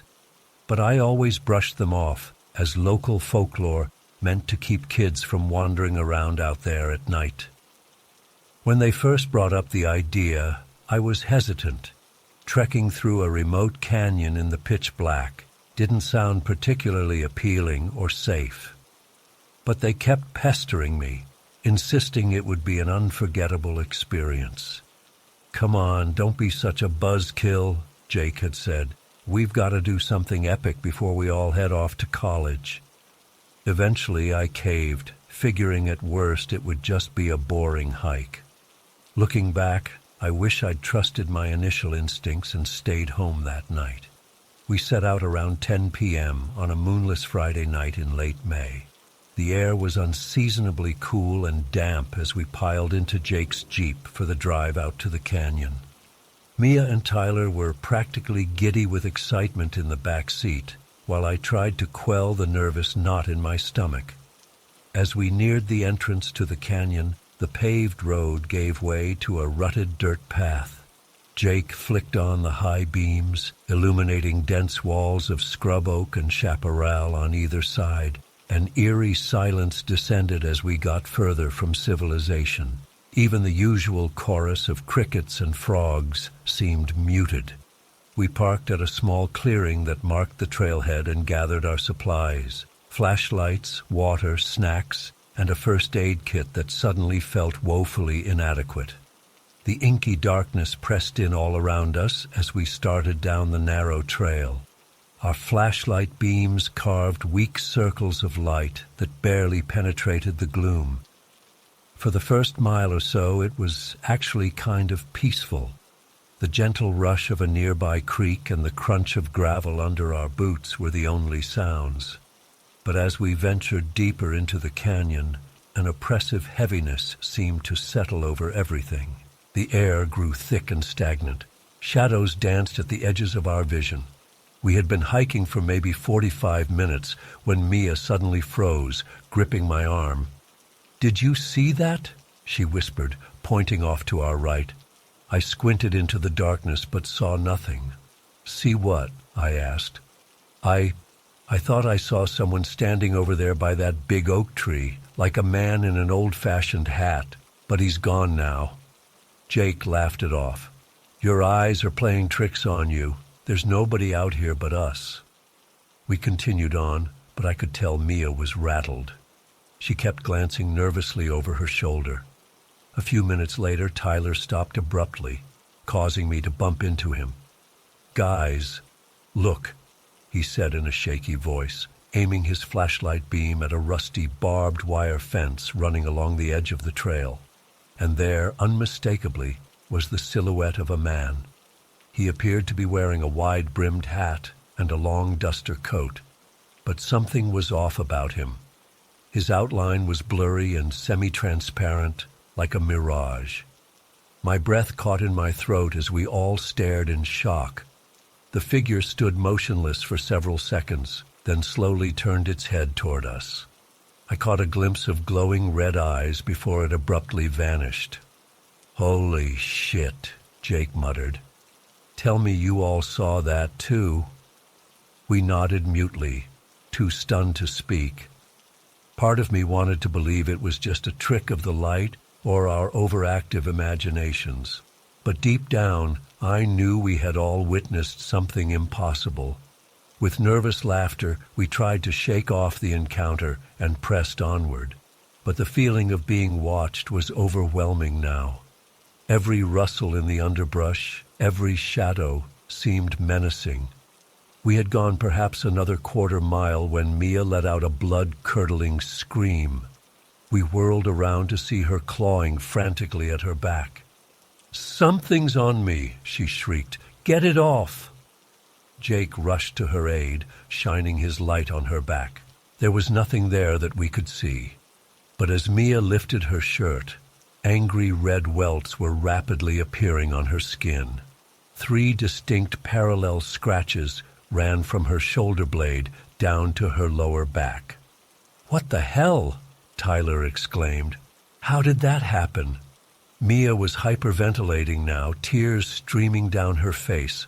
I felt my own panic rising as I realized there was no logical explanation for those scratches suddenly materializing. "We need to get out of here, now," I said firmly. No one argued. We turned and began speed-walking back the way we had come. Every snapping twig, every flutter of leaves sent a fresh jolt of fear through me. I kept expecting to see that ghostly figure materialize again at any moment. We had been hustling along for maybe 10 minutes when Jake suddenly stumbled and fell to his knees with a pained grunt. "You okay, man?" Tyler asked, helping him up. "Yeah, I just tripped on thing." Jake trailed off, staring at the ground. We followed his gaze and saw a scattering of what looked like human bones, partially buried in the dirt. Mia let out a strangled whimper. I felt the blood drain from my face as I realized we were likely standing in the middle of an unmarked grave. That's when we heard it, the sound of horses' hooves approaching rapidly from behind us. But there were no horses out here. The thundering grew louder, accompanied by muffled shouts that sounded like they were coming from far away. "Run!" I yelled, shoving my friends forward. We took off at a dead sprint, heedless of the uneven terrain. Branches whipped at our faces as we crashed through the underbrush. The otherworldly sounds pursued us, growing closer by the second. I don't know how long we ran. It felt like hours, though it was probably only 15 or 20 minutes. Finally, mercifully, we burst out of the tree line and into the parking area where we had left the Jeep. We piled in, gasping for breath. Jake fumbled with the keys, hands shaking violently. As the engine roared to life, I glanced in the rearview mirror. My heart nearly stopped. There, at the edge of the trees, stood a group of spectral figures. Men in Old West attire, their faces obscured by shadow. They seemed to shimmer and waver like heat mirages. As Jake floored it out of there, the apparition slowly faded from view. The drive home was eerily quiet. We were all too shaken to say much. When Jake dropped me off, I mumbled a weak good night and shuffled inside in a daze. Sleep was impossible. Every time I closed my eyes, I saw those glowing red eyes or Mia's inexplicable scratches. I kept replaying the events over and over, searching for some rational explanation. But there was none. In the days that followed, we tried to convince ourselves it had all been an elaborate prank or shared hallucination. But the scratches on Mia's back remained, angry and inflamed, defying logical explanation. We made a pact never to speak of that night to anyone else. Who would believe us anyway? But the truth is, that experience in Black Star Canyon changed me forever. I no longer scoff at ghost stories or dismiss the supernatural so easily, because I know with absolute certainty that there are things in this world beyond our understanding, things that lurk in the darkness, just waiting to be stumbled upon by unsuspecting fools like us.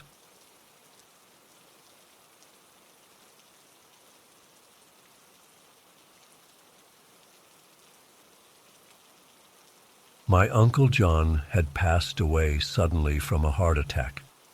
He and my Aunt Lisa had lived in this big 3-story Victorian house for as long as I could remember. It was an imposing structure, all creaky floorboards and winding staircases. As a kid, I used to love exploring all its nooks and crannies, but that night, it took on a much more sinister atmosphere. The family had gathered from all over for the funeral. After the service, everyone came back to the house for the wake. I remember how strange it felt. All these somber adults in black crowded into the familiar rooms where I'd played as a child. The air was thick with grief and whispered conversations. As night fell, most of the extended family and friends said their goodbyes, leaving just the immediate family to stay overnight. That included me, my parents, my cousin Jake, and of course my bereaved Aunt Lisa. We were all exhausted from the emotional day, so we turned in early. I was sharing a room with Jake on the second floor. I tossed and turned for hours, unable to sleep. The unfamiliar creaks and groans of the old house kept startling me awake. Around 2 a.m., I heard what sounded like footsteps coming from the third floor above us. At first, I tried to ignore it, but the footsteps grew louder and more insistent. They didn't sound like someone casually walking around. It was more like frantic pacing back and forth. I nudged Jake awake. "Do you hear that?" I whispered. He listened for a moment, then nodded, eyes wide. "Yeah. Who's up there?" We both knew no one was supposed to be on the third floor. It was mostly used for storage these days. Suddenly, the footsteps stopped. An eerie silence fell over the house. Then we heard it, a low, mournful wail that made the hair on the back of my neck stand up. It didn't sound human. It was like nothing I'd ever heard before. Jake and I looked at each other in terror. "What was that?" he mouthed silently. Before I could respond, we heard my mom's voice from the hallway. "Boys, are you awake?" We scrambled out of bed and opened the door. My mom was standing there in her robe, looking pale and shaken. "Did you hear those noises from upstairs?" she asked. We nodded. "What's going on?" I asked, trying to keep the tremor out of my voice. "I don't know," she said, "but I'm going to go check it out. You two stay here." "No way," Jake protested. "We're coming with you." Looking back, I wish we had just stayed in that room. But we were curious and scared, and we didn't want to let my mom go alone. So we followed her up the narrow stairs to the third floor. The air seemed to get colder with each step we took. By the time we reached the top, I could see my breath misting in front of me. The long hallway stretched out before us, lined with closed doors. Everything was silent now. My mom flicked the light switch, but nothing happened. The bulb must have burnt out. We stood there in the gloom, straining our eyes to see. "Hello?" my mom called out tentatively. "Is anyone up here?" No response, just that oppressive silence. We took a few hesitant steps down the hall. That's when I saw it, a dark shape at the far end, blacker than the surrounding shadows. At first I thought my eyes were playing tricks on me, but then it moved. It was vaguely humanoid, but much too tall. It seemed to stretch all the way to the ceiling, and it had no features that I could make out, just an inky blackness that seemed to absorb what little light there was. I grabbed my mom's arm. "There's something there," I choked out. She squinted into the darkness. The shadow figure took a step towards us. Another wail split the air, definitely coming from that thing. We all screamed and turned to run, but in our panic, we collided with each other, tumbling to the floor in a tangle of limbs. I scrambled to my feet, heart pounding. The shadow was getting closer, growing even taller somehow, until it was at least 8 feet high. Jake managed to get up and bolted for the stairs. My mom and I were right behind him. We practically fell down the steps in our haste to get away. We burst into the second-floor hallway, gasping for breath. My dad and Aunt Lisa came running out of their rooms. "What's wrong? What happened?" my dad demanded. Between panicked breaths, we tried to explain what we'd seen, but it sounded crazy even as the words left our mouths. A giant shadow creature? An inhuman wail? My dad looked skeptical, but Aunt Lisa had gone very pale. "I've been hearing strange noises up there all night," she said quietly. I thought I was imagining things. Just then, another wail echoed through the house, closer this time. We all froze. Heavy footsteps stomped across the ceiling above us. Picture frames rattled on the walls. A door slammed so hard the whole house seemed to shake. "Everyone downstairs now," my dad ordered. We huddled together in the living room, jumping at every creak and groan of the old house. None of us wanted to go back upstairs to investigate further. We stayed awake the rest of the night, too terrified to sleep. As the first light of dawn began to filter through the windows, the noises finally stopped. We waited in tense silence for a while longer, but nothing else happened. When it seemed safe, my dad and Uncle Mike, who lived nearby and had come over when we called him, went to check the third floor. They found nothing out of the ordinary, no sign of any intruders or anything that could explain what we'd experienced. We left the house that morning and never went back. Aunt Lisa sold it soon after and moved in with her sister. None of us could bear the thought of spending another night there. To this day, I have no explanation for what happened. Was it some kind of shared hallucination brought on by grief and stress? Or did we encounter something truly supernatural? All I know is that the terror I felt that night was all too real. Sometimes I still wake up in a cold sweat, imagining I hear that unearthly wail echoing in the darkness. That house may be gone from our lives, but the memory of what happened there will haunt me forever.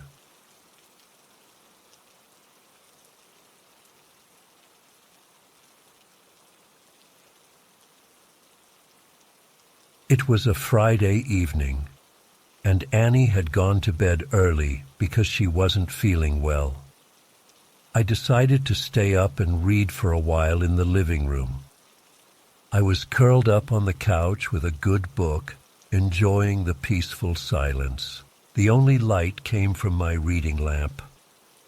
Around midnight, I started to get an odd feeling, like I was being watched. I tried to shake it off, telling myself I was just being paranoid in the new place.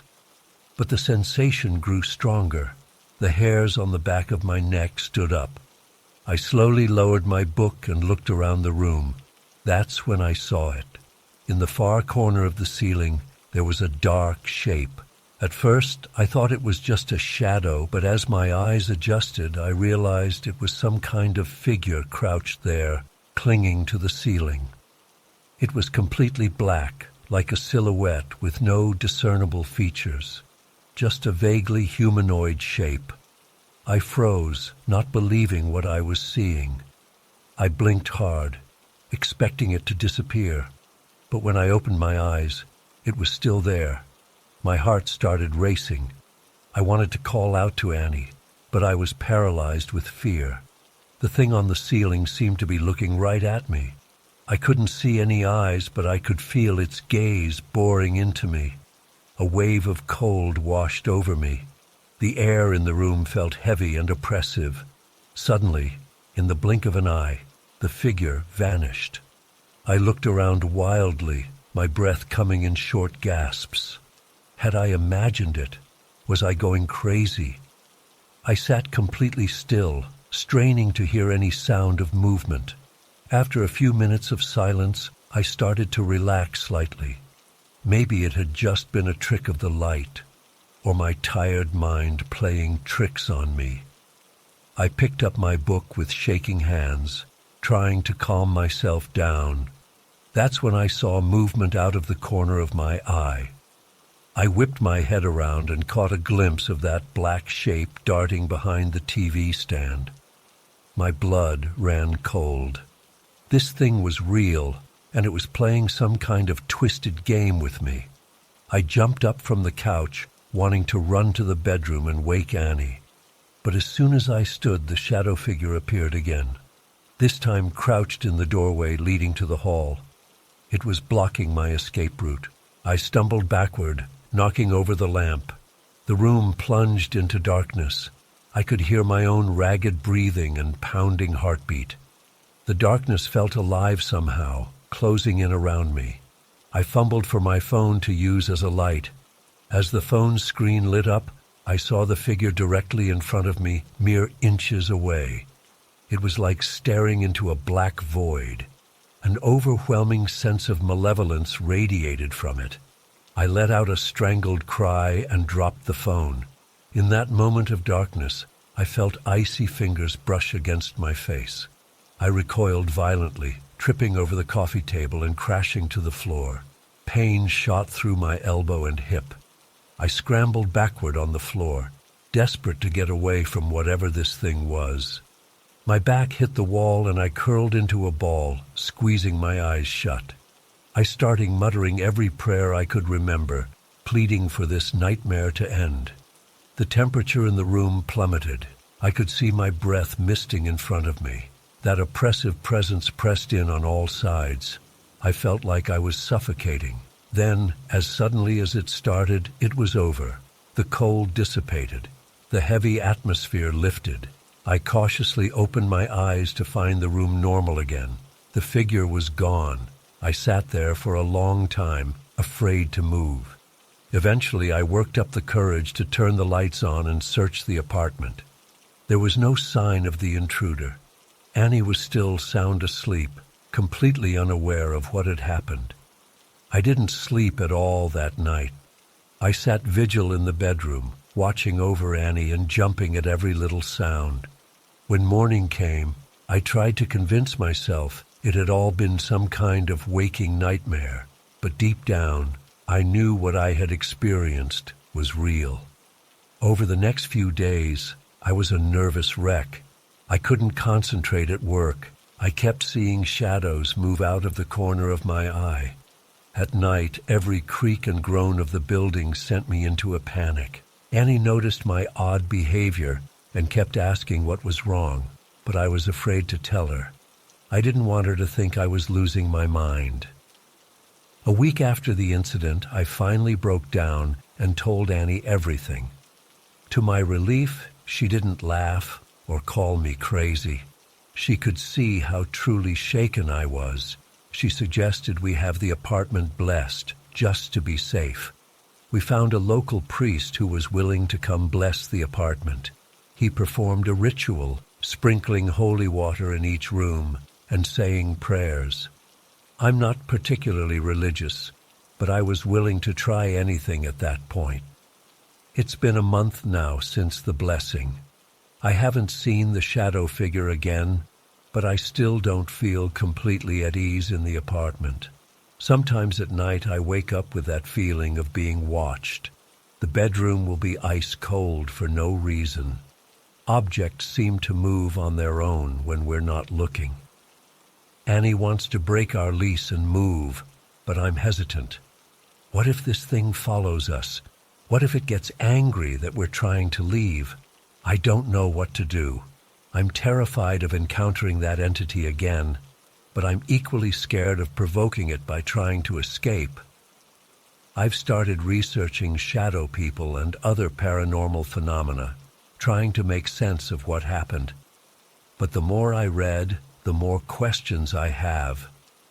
What was that thing? Why did it appear to me? What did it want? I'm sharing my story in hopes that someone out there has experienced something similar and can offer advice.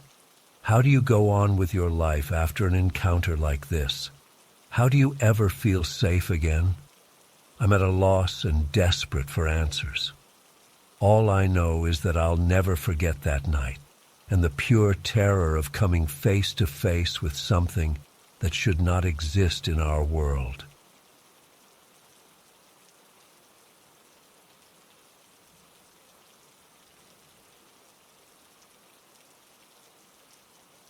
I woke up to the sound of boxes being shuffled around in the kitchen. My eyes fluttered open, still heavy with sleep, as I tried to orient myself in our new house. We had just moved to this quaint little neighborhood in North Carolina yesterday, and the exhaustion from unpacking was still weighing on my pregnant body. For a moment, I thought it must be my husband John getting an early start on organizing the kitchen. But then I remembered he had left for work already. He had an important meeting first thing this morning that he couldn't miss, even with our move. A chill ran down my spine as I realized I was supposed to be alone in the house. I sat up slowly, my hand instinctively going to my swollen belly as I strained my ears. There it was again, the unmistakable sound of cardboard boxes scraping against tile, cabinets opening and closing. My heart started racing. Was someone breaking in? How had they gotten past our security system? I grabbed my phone from the nightstand, ready to call 911 at a moment's notice. Carefully, I eased myself out of bed, wincing at a twinge in my lower back. I crept down the hallway towards the kitchen, phone clutched tightly in my trembling hand. The sounds continued, shuffling, rustling, the clinking of dishes being moved around. It sounded like someone was unpacking our kitchen boxes. But why would a burglar bother doing that? As I approached the kitchen doorway, I steeled myself for whatever I might find. I took a deep breath, stepped into view of the kitchen, and nothing. The kitchen was empty and still. Boxes were stacked neatly against the wall, exactly where we had left them last night. Not a single cabinet door was open. I stood there for several long moments, bewildered. I was certain I had heard activity in here just seconds ago, but there was no sign anyone had been here besides me. I checked the back door, still locked, windows closed, nothing out of place. Shaken, I made myself a cup of tea and tried to reason it away. Maybe the unfamiliar creaks and settling noises of the new house had tricked my ears, or pregnancy brain was making me imagine things. Yes, that had to be it. Just my paranoid mind playing tricks on me in a new environment. I threw myself into unpacking that day, trying to keep busy and shake off the unsettled feeling. But I couldn't quite forget that eerie experience of hearing phantom noises in an empty kitchen. That night when John got home, I debated telling him about it. But I didn't want him to think I was going crazy or that I couldn't handle being alone in our new home. So I kept it to myself, hoping it was just a one-time weird occurrence. The next few weeks passed uneventfully as we settled into the house and prepared for the baby's arrival. I gradually relaxed and forgot about that strange first morning. We welcomed our son Jack into the world and were consumed with the chaos and joy of new parenthood. Before we knew it, 3 years had flown by. We now had 2-year-old Jack and 6-month-old Emma. Life was hectic but happy in our little family home. That's why I was so caught off guard when another inexplicable incident occurred. It was a Tuesday morning, and I was groggily shuffling to the kitchen to start the coffee maker. John had taken an early flight for a business trip, so I was on my own with the kids for a few days. As I passed the living room, I heard soft singing coming from inside. I smiled to myself, assuming Jack must be up early entertaining his sister. He loved to sing little made-up songs to her. But when I poked my head in to check on them, the living room was empty. Puzzled, I headed upstairs to the kids' rooms. To my shock, both Jack and Emma were sound asleep in their beds. I stood in the hallway, that old feeling of unease creeping back. I was certain I had heard singing coming from downstairs, but how was that possible if both kids were asleep up here? I went back downstairs and did a thorough check of every room. No one was there. No radio or TV had been left on. The house was silent now except for the gurgling of the coffee maker. My mind raced, trying to make sense of it. Had I dozed off for a moment while walking to the kitchen and dreamed the singing? But it had seemed so real, so clear. I could still hear the tune in my head, a sweetly childish voice singing "La La La" over and over. I tried to shake it off and go about my morning routine. But I couldn't stop thinking about it as I got the kids up and fed them breakfast. It was just too similar to that incident years ago when I was pregnant with Jack. The same sense of hearing something that couldn't possibly be there. As the day went on, I found myself jumping at every little noise, half expecting to hear Phantom singing again. I kept the kids close, irrationally afraid to let them out of my sight. By the time I put them to bed that night, my nerves were frayed. I called John and finally told him about both strange experiences, the kitchen noises years ago and the singing that morning. He listened patiently, but I could tell he was skeptical. He assured me it was probably just lack of sleep making me imagine things, especially with him being away. I wanted to believe him, but a part of me knew it was more than that. That night, I barely slept. Every creak of the house settling made me sit bolt upright in bed. I kept imagining I heard faint whispers or footsteps. When my alarm went off the next morning, I was exhausted and on edge. I went through the motions of getting the kids ready for the day, but I couldn't shake my unease. As I was changing Emma's diaper, I heard what sounded like a child giggling from downstairs. My blood ran cold. Jack was sitting right next to me, quietly playing with his trucks. "Jack, honey, did you hear that?" I asked, trying to keep my voice calm. He looked up at me quizzically. "Hear what, Mommy?" Before I could answer, I heard it again. A high-pitched giggle, clear as day, coming from the direction of the living room. Jack's eyes widened. "I heard it that time," he exclaimed. My heart pounding, I scooped up Emma and grabbed Jack's hand. "We're going to go visit Grandma for a little bit," I said, trying to sound cheerful. Jack cheered. He loved surprise visits to my mother's house a few blocks away. I didn't even bother changing out of my pajamas or packing a diaper bag. I just needed to get out of that house immediately. As I hustled the kids to the car, I could have sworn I heard that childish giggling again, seeming to follow us out the door. We spent the whole day at my mom's house. I made up an excuse about the air conditioning being broken at our place. Mom could tell something was off with me, but she didn't press the issue. I was grateful for the distraction of her company and the kids' happy chatter. But as evening approached, I knew we'd have to go back home eventually. John wasn't due back for another 2 days, and all our stuff was there. I couldn't just abandon our house over what might be nothing more than an overactive imagination. So I reluctantly packed the kids up and drove home as the sun was setting. The whole way there, I tried to psych myself up. It was just an ordinary house. Nothing was actually wrong. I was letting my fears run wild over a few odd coincidences. But as I pulled into the driveway, that sense of dread returned full force.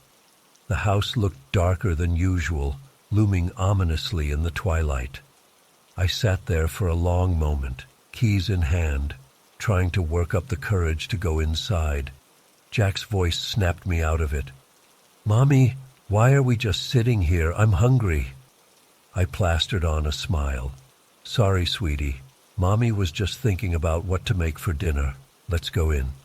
Holding Emma on one hip and gripping Jack's hand tightly with my free hand, I approached the front door. My fingers trembled slightly as I fitted the key into the lock.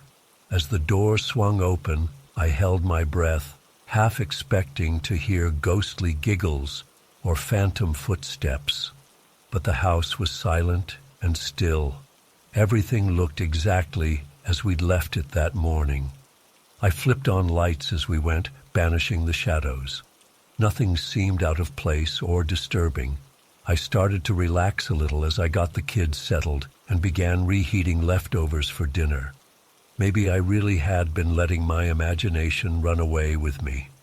Lack of sleep and the stress of managing 2 young kids alone for a few days, it was enough to make anyone a little paranoid. We made it through dinner and bedtime without incident. After tucking the kids in, I decided to treat myself to a long, hot bath to try to unwind. As I sank into the soothing water, I felt the tension start to leave my body. I closed my eyes and focused on my breathing, determined to put all thoughts of ghostly sounds out of my mind. I'm not sure how long I dozed there in the tub, but I was startled awake by a loud thump from somewhere in the house. My eyes flew open as I sat up, sloshing water over the edge of the tub. I held my breath, listening intently. For several long moments, there was only silence. Then I heard it. The sound of small feet padding down the hallway. My first thought was that one of the kids must have gotten up. But this didn't sound like Jack or Emma's footsteps. The gate was off somehow. I got out of the tub as quietly as I could, wrapping myself in a towel. Cautiously, I opened the bathroom door and peered out into the dark hallway. I could make out a small figure at the far end, near the kids' rooms. It was about the size of a child, but something about the silhouette wasn't quite right. My hand fumbled for the light switch, but before I could flip it, the figure turned toward me. I caught a glimpse of eyes glinting in the darkness. Too many eyes, all wrong on the face. Then it darted into Jack's room. I ran down the hall, heart in my throat. I burst into Jack's room and flipped on the light, ready to confront whatever horrors awaited. But there was only Jack, sleeping peacefully in his bed. No sign of the strange figure I'd seen. Shaken, I checked on Emma. She was fine too, snoozing away in her crib. I did a thorough search of every room in the house, but found nothing out of place. No doors or windows were open. There was no way anything could have gotten in or out. I tried to convince myself I had dozed off in the bath and had a nightmare. The strange figure must have been a product of my exhausted, anxious mind. But deep down, I knew what I had seen was real. I spent the rest of the night sitting in the hallway between the kids' rooms, jumping at every little noise. When morning finally came, I called John and begged him to come home early. I couldn't shake the feeling that something was terribly wrong with our house, that some presence was there, watching us, playing tricks on us. John flew home that day, worried by how distraught I sounded.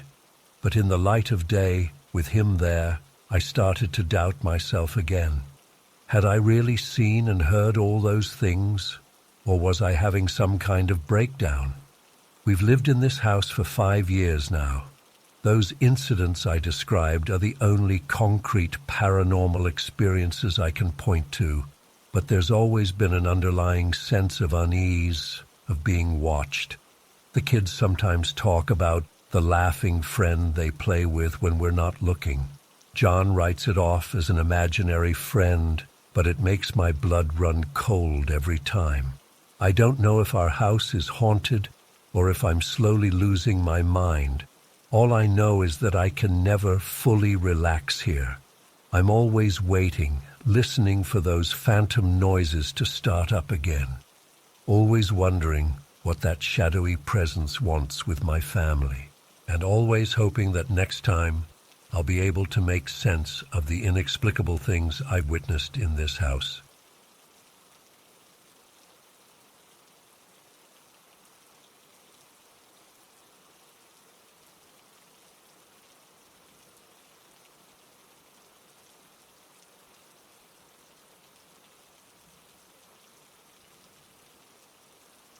I was only 7 years old when my family moved into that old house on Elm Street. It was one of those narrow townhouses, all squeezed together in a long row.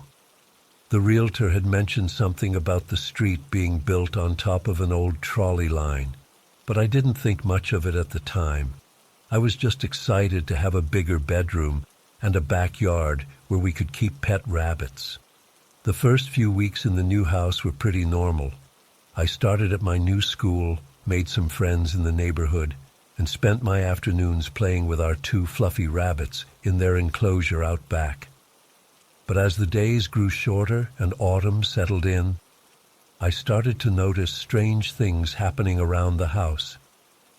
It started with little stuff, toys that would move on their own, cold spots in certain rooms, the feeling of being watched when I was alone.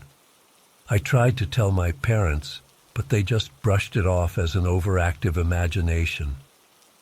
"It's an old house," my dad would say. "It's bound to make some strange noises now and then."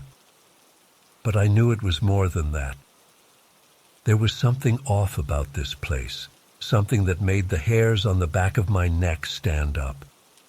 I started having trouble sleeping at night, convinced that there were shadows moving in the dark corners of my room. Then came that night in late October, the night that changed everything. I remember it was a Friday, and my parents had gone out for dinner with some friends. They left me with a babysitter, a teenager from down the street named Jenny. She was nice enough, but more interested in talking on the phone with her boyfriend than paying attention to me. It was getting dark outside, but I begged Jenny to let me go play with the rabbits for a little while before bed. She reluctantly agreed, telling me to be back inside in 15 minutes. I grabbed my jacket and raced out to the backyard, eager to see my furry friends. The rabbit enclosure was at the far end of our small yard, right up against the fence that separated our property from the neighbors. As I approached, I could see the rabbits huddled together in their hutch, looking unusually skittish. I knelt down to peer inside, trying to coax them out with some treats. That's when I saw it. Two glowing red dots hovering in the darkness beyond our fence. At first I thought it might be reflection from a car's taillights or maybe someone's porch light. But as I watched, transfixed, the dots began to move, slowly, deliberately, like the eyes of some massive creature lurking in the shadows. My breath caught in my throat as a vague shape began to form around those burning red orbs. It was like staring into a void, a patch of darkness deeper and more absolute than the night sky above, and it was moving, getting closer. I wanted to run, to scream for Jenny, but I found myself paralyzed with fear. All I could do was watch as that impossible shadow crept towards our fence, those hellish eyes locked onto me. The rabbits were going crazy now, thumping and scratching frantically inside their hutch. Their panic snapped me out of my trance, and I scrambled backwards, nearly tripping over my own feet in my haste to get away. Just as I turned to bolt for the house, I heard it, a low, guttural sound that was somewhere between a growl and a moan. It wasn't loud, but it seemed to reverberate through my entire body, chilling me to my core. I ran faster than I ever had in my life, not daring to look back. I burst through the back door, slamming it shut behind me and locking it with trembling hands. Jenny looked up from her phone, startled by my sudden entrance. "What's wrong?" she asked, frowning at my pale face and wild eyes. "You look like you've seen a ghost." I tried to explain what had happened, but the words came out in a jumbled, hysterical mess. Jenny, clearly skeptical, went to look out the back window. Of course, by then, whatever I had seen was gone. "There's nothing out there," she said, turning back to me with a mixture of concern and annoyance. "You probably just spooked yourself in the dark. Come on, it's time for bed anyway." I didn't sleep at all that night.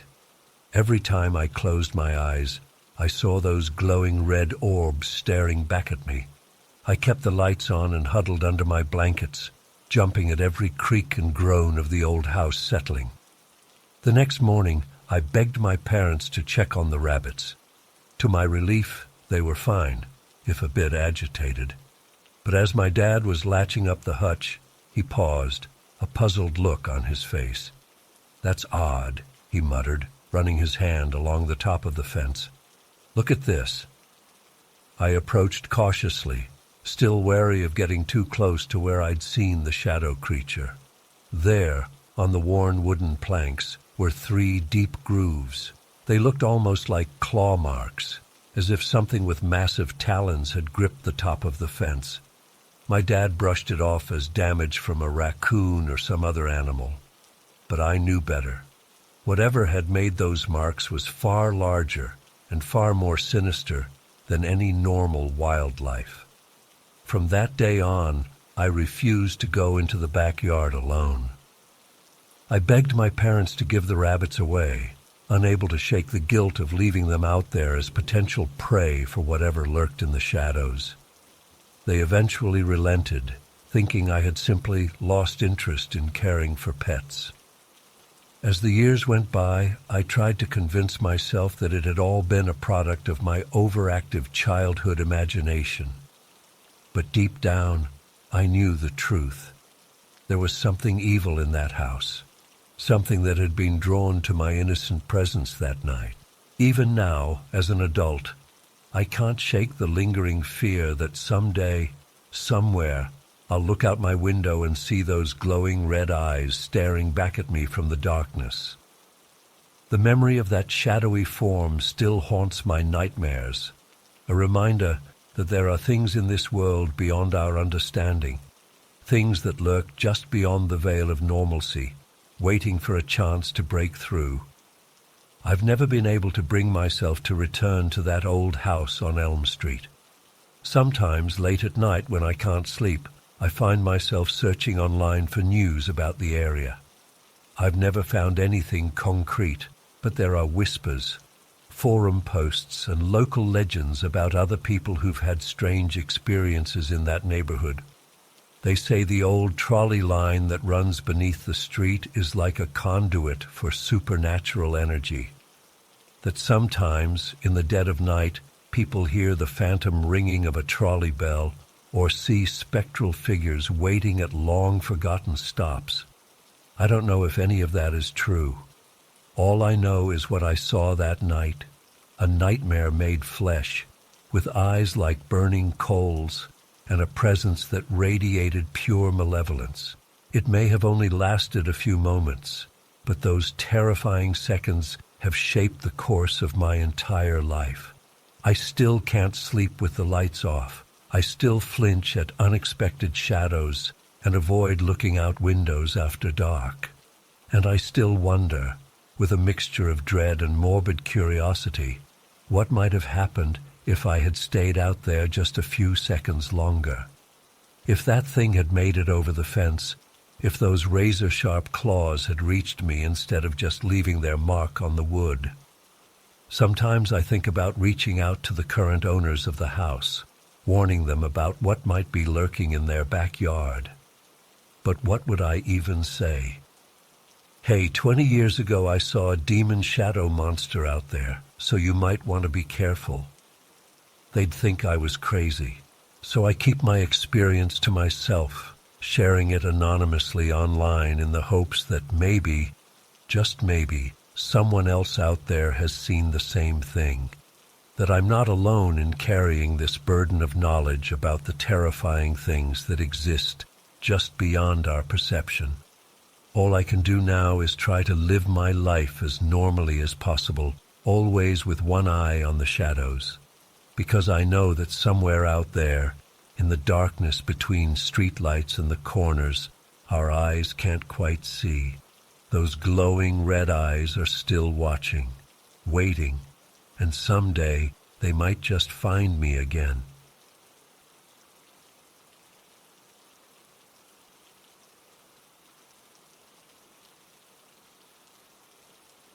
I was just your average 16-year-old kid living in Jacksonville, Illinois.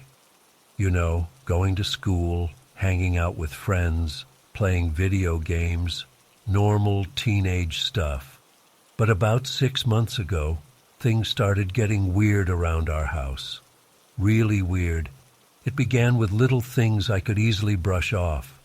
I'd be home alone after school and hear what sounded like the front door opening and closing. I'd go check, but there'd be no one there. Or I'd be up in my room and hear footsteps coming up the stairs. But when I looked out into the hallway, it was empty. At first, I figured it was just the house settling or my imagination playing tricks on me. But as the weeks went by, this stuff kept happening more and more frequently. I started feeling uneasy being home by myself. There was this constant sense that I wasn't actually alone, that some unseen presence was there with me. I tried talking to my mom about it, but she just laughed it off. "Oh, honey, this old house is always making strange noises," she'd say. "Nothing to worry about." But I could tell she was stressed about other things and didn't want to deal with my overactive imagination on top of everything else. See, my mom had been sick for a while. Cancer. She tried to hide how bad it was getting, but I could see her growing weaker day by day. I felt so helpless watching her fade away like that. Between her illness and the weird stuff happening in the house, I was on edge all the time. Then came the worst day of my life. I got home from school and found my mom collapsed on the kitchen floor. I called 911 in a panic, but by the time the ambulance got there, it was too late. She was gone.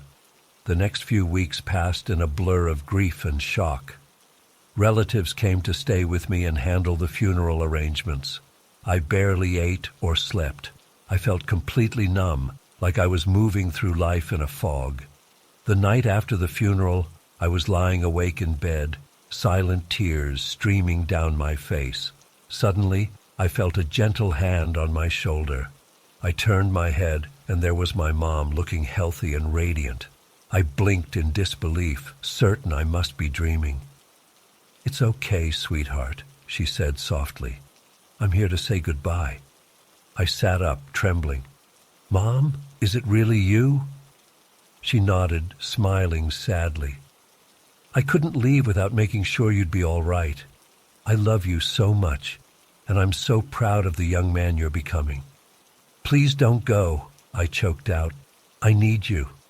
"I know it hurts right now," she said, "but you're strong, stronger than you know. You'll get through this, and I'll always be watching over you." She leaned down and kissed my forehead. I felt a wave of warmth and love wash over me.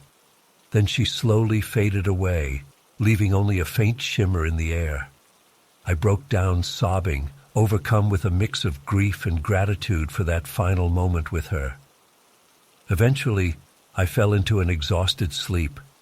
The next morning, I wondered if it had all been a vivid dream brought on by stress and grief.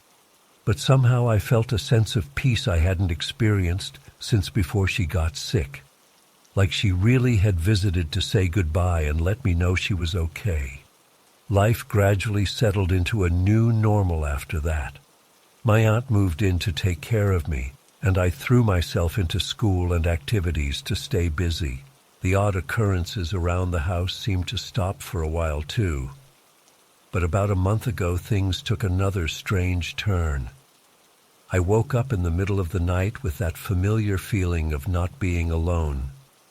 As my eyes adjusted to the darkness, I saw a shadowy figure standing at the foot of my bed. My heart started racing, but for some reason I didn't feel scared.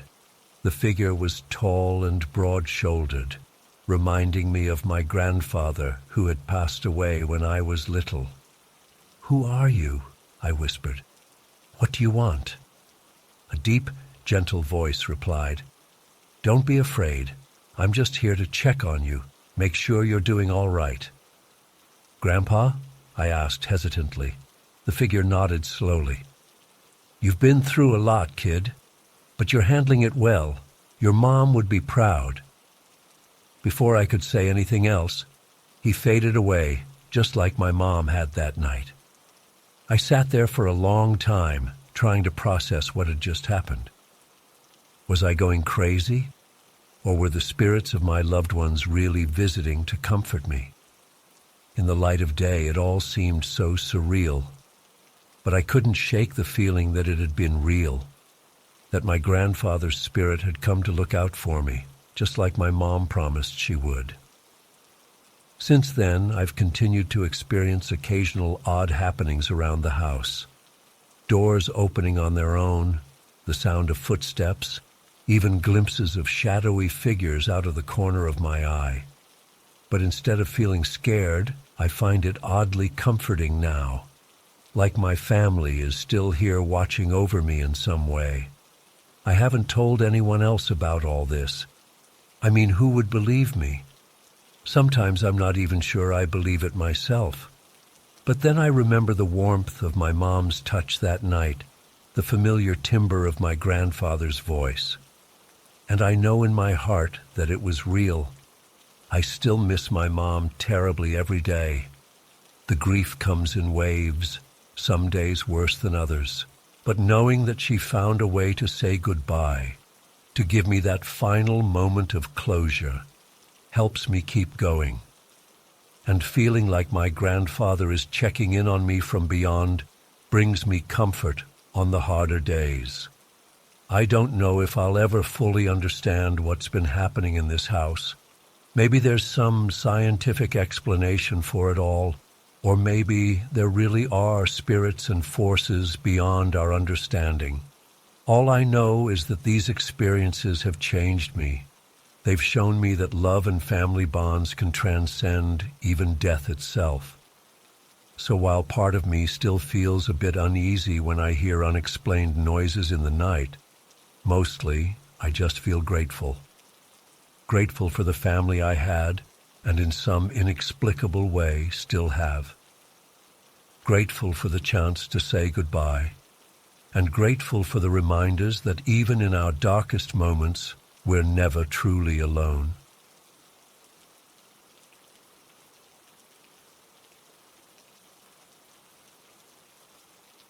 I'd always been afraid of the dark, like most kids that age. But this was different. As soon as the lights went out, I'd feel this heavy, oppressive presence in the room.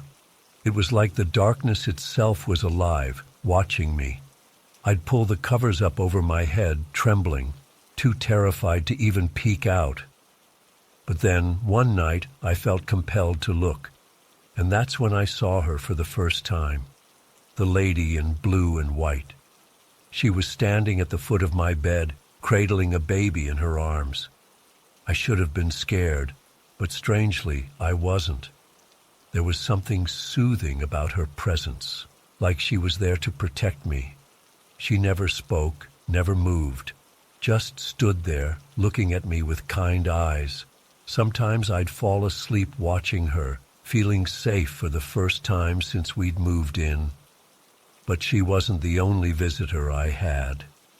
The shadow people came next. At first it was just glimpses out of the corner of my eye, dark shapes flitting across the walls or lurking in doorways.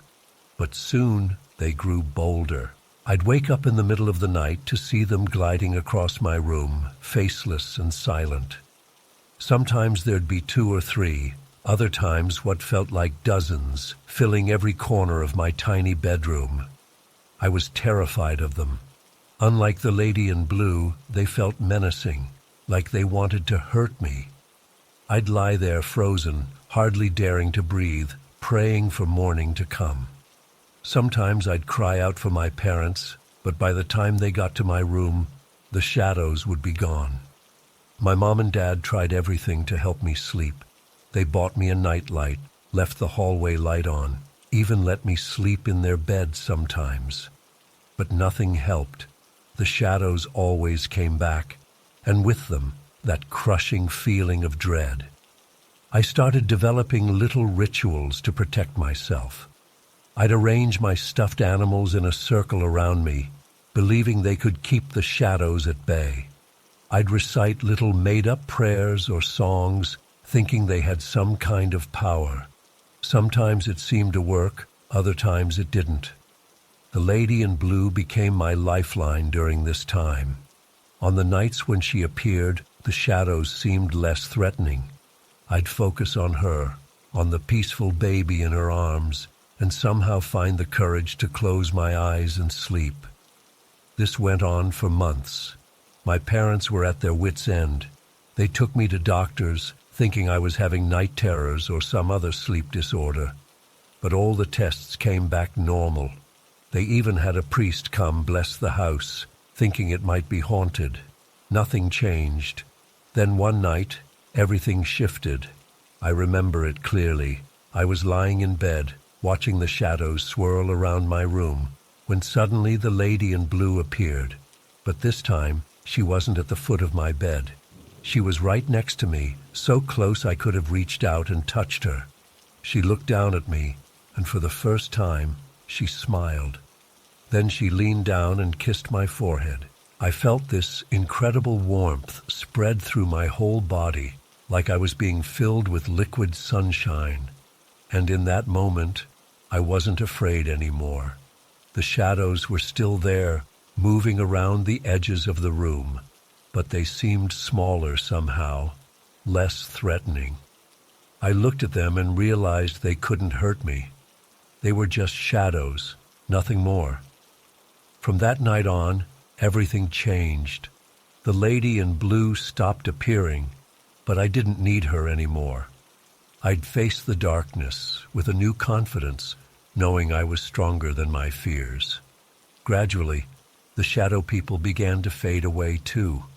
They'd show up less and less frequently, until finally they stopped coming altogether. By the time I started school, the nightly visitations had stopped completely. But the memory of those nights has stayed with me all these years. Sometimes I wonder if it was all just a child's overactive imagination. But then I remember the feeling of that kiss on my forehead, the warmth that filled me, and I know it was real.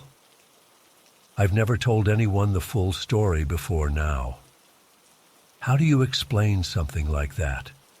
Even as an adult, I struggle to make sense of what happened. Was the lady in blue some kind of guardian angel? Were the shadows real, or just manifestations of childhood fears? I don't have answers, but I know what I experienced. Those nights in the trailer changed me. They taught me that fear is something you can overcome, that there's strength inside us we don't even know about until we're tested. And they left me with a lasting fascination for the unexplained, for those things that exist just beyond the edge of what we can see and understand. I still live in that same town, not far from where our old trailer used to be. Sometimes, late at night, I drive by that spot and wonder, did other families who lived there experience the same thing? Are there other kids out there who saw the lady in blue, who were terrified by the shadow people? I may never know the truth about what happened during those months. But I do know this. There are things in this world that we can't explain, forces beyond our understanding. And sometimes, in the darkest moments, help can come from the most unexpected places. To this day, I sleep with a small blue and white figurine on my nightstand. It's not the same as the lady from my childhood, but it reminds me of her. It reminds me to be brave, to face my fears, and to believe in the goodness that exists even in the darkest of times. And on those rare nights when I wake up feeling uneasy, sensing something not quite right in the shadows of my room, I touch that figurine and remember.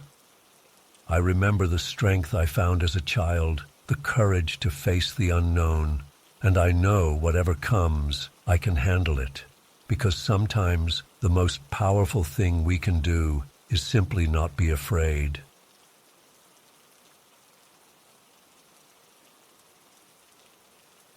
I remember it vividly. The gentle chirping of crickets outside my window, the soft glow of moonlight spilling across my bedroom floor. I had always been a light sleeper, easily startled awake by the slightest noise. So when I heard the faint creak of floorboards, my eyes snapped open immediately. At first I thought it was just the house settling. Our farmhouse was old, with warped wooden floors that often groaned and shifted in the night. But as I lay there in the darkness, straining my ears, I realized the sound was different, deliberate, like footsteps. My heart began to race as I slowly turned my head towards the source of the noise, and that's when I saw her. She was standing at the foot of my bed, a small figure silhouetted against the moonlit window. For a split second, I thought it might be my little sister. But as my eyes adjusted to the darkness, I realized with growing horror that this was no one I recognized. It was a little girl, probably 8 or 9 years old. She wore a pale blue dress that hung limply on her skeletal frame. Her skin was a sickly, grayish-white, almost translucent in the dim light. But it was her eyes that froze the blood in my veins, huge and round, with irises so pale they were nearly white. They seemed to glow faintly as they fixed on me with an unblinking stare. I wanted to scream, to call out for my parents, but my voice caught in my throat. I could only lie there, paralyzed with terror, as the ghostly child took a step closer to my bed. Her movements were jerky and unnatural, like a marionette being pulled by invisible strings. As she drew nearer, I could see other unsettling details. Her lank hair hanging in greasy strands around her gaunt face, her bluish lips pulled back in a rictus grin that revealed yellowed teeth. I squeezed my eyes shut, praying that when I opened them again she would be gone. But I could still sense her presence, could feel her getting closer and closer. The air around me grew icy cold, raising goosebumps on my arms. When I finally gathered the courage to look again, she was standing right beside my bed. Her face was inches from mine, those terrible white eyes boring into me. I could smell the musty, damp scent of decay emanating from her. I wanted to bolt from the room, but my body wouldn't respond. It was like I was frozen in place, helpless as the ghostly girl reached out one skeletal hand towards me. Just before her cold fingers could brush my skin, she opened her mouth as if to speak. No sound came out, but I could see her jaw working, forming silent words. It was clear she was trying desperately to communicate something. In that moment, my terror was tinged with a flicker of pity. Despite her horrifying appearance, there was something deeply sad in her eyes. She seemed lost, confused, almost pleading. But then her face contorted into a mask of anguish, and she let out a blood-curdling shriek that shattered the silence of the night. The sound was like nothing I'd ever heard before. Raw and full of pain, it reverberated through my bones and set my teeth on edge. I clapped my hands over my ears, finally finding my voice to let out a scream of my own. "Mom! Dad! Help me!" In an instant, my bedroom door flew open and light flooded the room as my parents rushed in. I pointed frantically to where the ghost girl had been standing, but she had vanished without a trace. My mom gathered me in her arms as I sobbed hysterically, trying to explain what I'd seen between gasping breaths. My dad searched the room, checking under the bed and in the closet, but of course he found nothing. They tried to calm me down, assuring me it was just a nightmare. But I knew what I had seen was real. The lingering chill in the air, the fading echo of that unearthly scream. It was all too vivid to have been a dream. I refused to sleep in my room for weeks after that. I camped out on the living room couch, jumping at every creak and shadow. My parents were worried sick, whispering about therapy and moving to a new house. But gradually, as the days passed with no further ghostly encounters, I began to relax. I convinced myself that maybe it had been some kind of waking dream, a product of an overactive imagination. I moved back into my room, though I always kept a nightlight on. Just when I thought I was starting to put the incident behind me, it happened again. About a month after the first encounter, I woke in the middle of the night to find the ghost girl standing at the foot of my bed once more. This time, instead of approaching me, she simply stood there staring. Her pale eyes were filled with an immense sadness that tugged at my heart despite my fear. She raised one bony arm, pointing urgently at something I couldn't see. I summoned all my courage and whispered, "What do you want? Why are you here?" She opened her mouth, but again no sound came out. Frustration twisted her features as she continued to point, becoming more and more agitated. Suddenly, she flickered like a faulty light bulb, her image becoming hazy and indistinct. Just before she faded away completely, I saw tears of blood running down her hollow cheeks. The next morning, I scoured every inch of my room, searching for anything the ghost might have been trying to show me. But I found nothing out of the ordinary. Over the next few months, she appeared sporadically, always in the dead of night, always with that same urgent pointing gesture. Sometimes she would stay for only a few seconds before vanishing.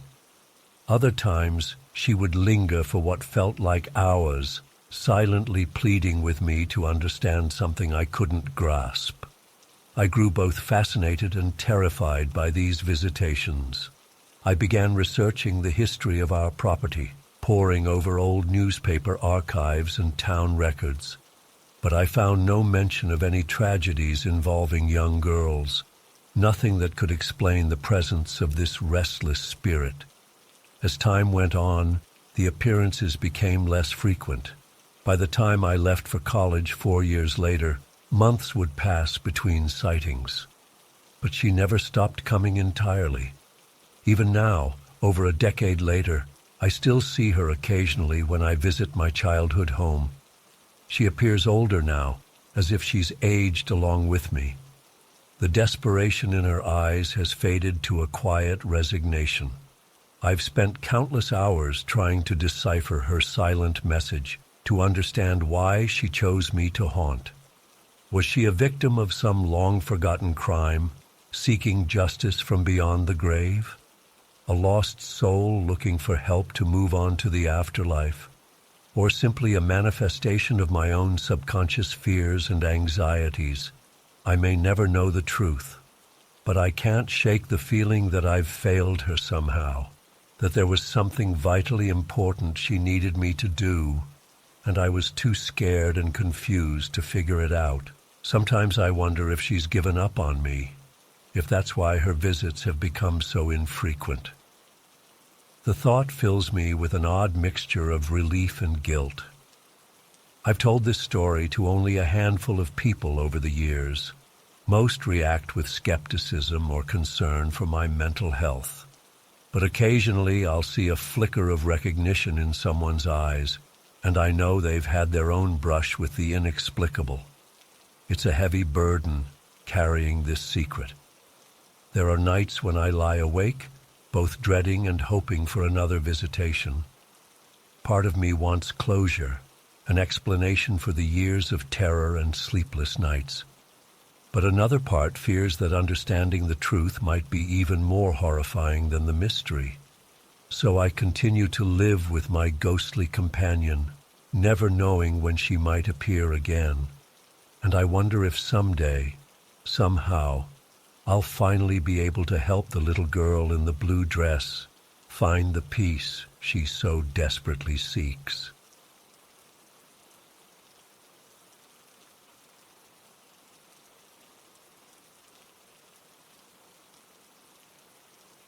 I was 12 years old when it happened. My best friend Jessica had just moved into this huge old house in Oconee County, Georgia with her family. It was the kind of place that looked like it had 100 stories to tell, all weathered wood and peeling paint, with more rooms than you could count. Jessica was beyond excited to show it off, so she invited me and a few other girls from our class for a sleepover that weekend.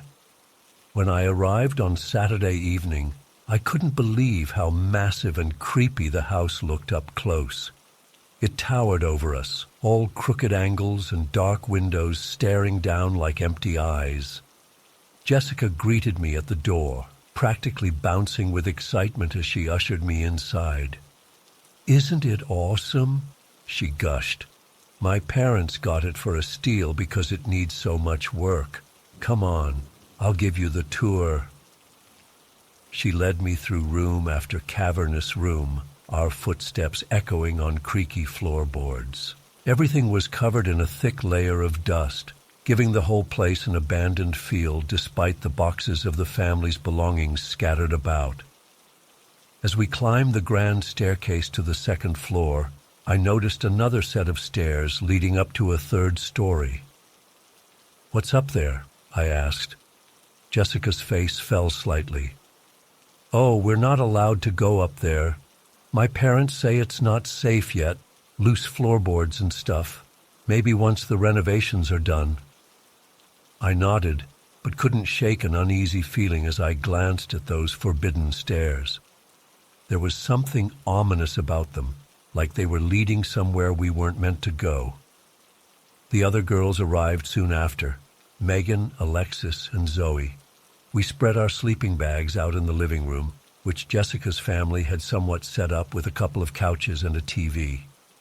As night fell, we did all the usual sleepover stuff, painting nails, watching movies, telling ghost stories. But there was an undercurrent of nervousness that we all seemed to feel. The unfamiliar creaks and groans of the old house kept making us jump, and the shadows in the corners seemed to shift and dance in unsettling ways. It was around midnight when things started to get truly weird. We were in the middle of a game of truth or dare when we heard it, the unmistakable sound of footsteps overhead. Heavy, deliberate steps that creaked across what must have been the floor of that forbidden third story. We all froze, staring at each other with wide eyes. "What was that?" Megan whispered. "Probably just the house settling," Jessica said, but her voice trembled slightly. "Old places make weird noises, right?"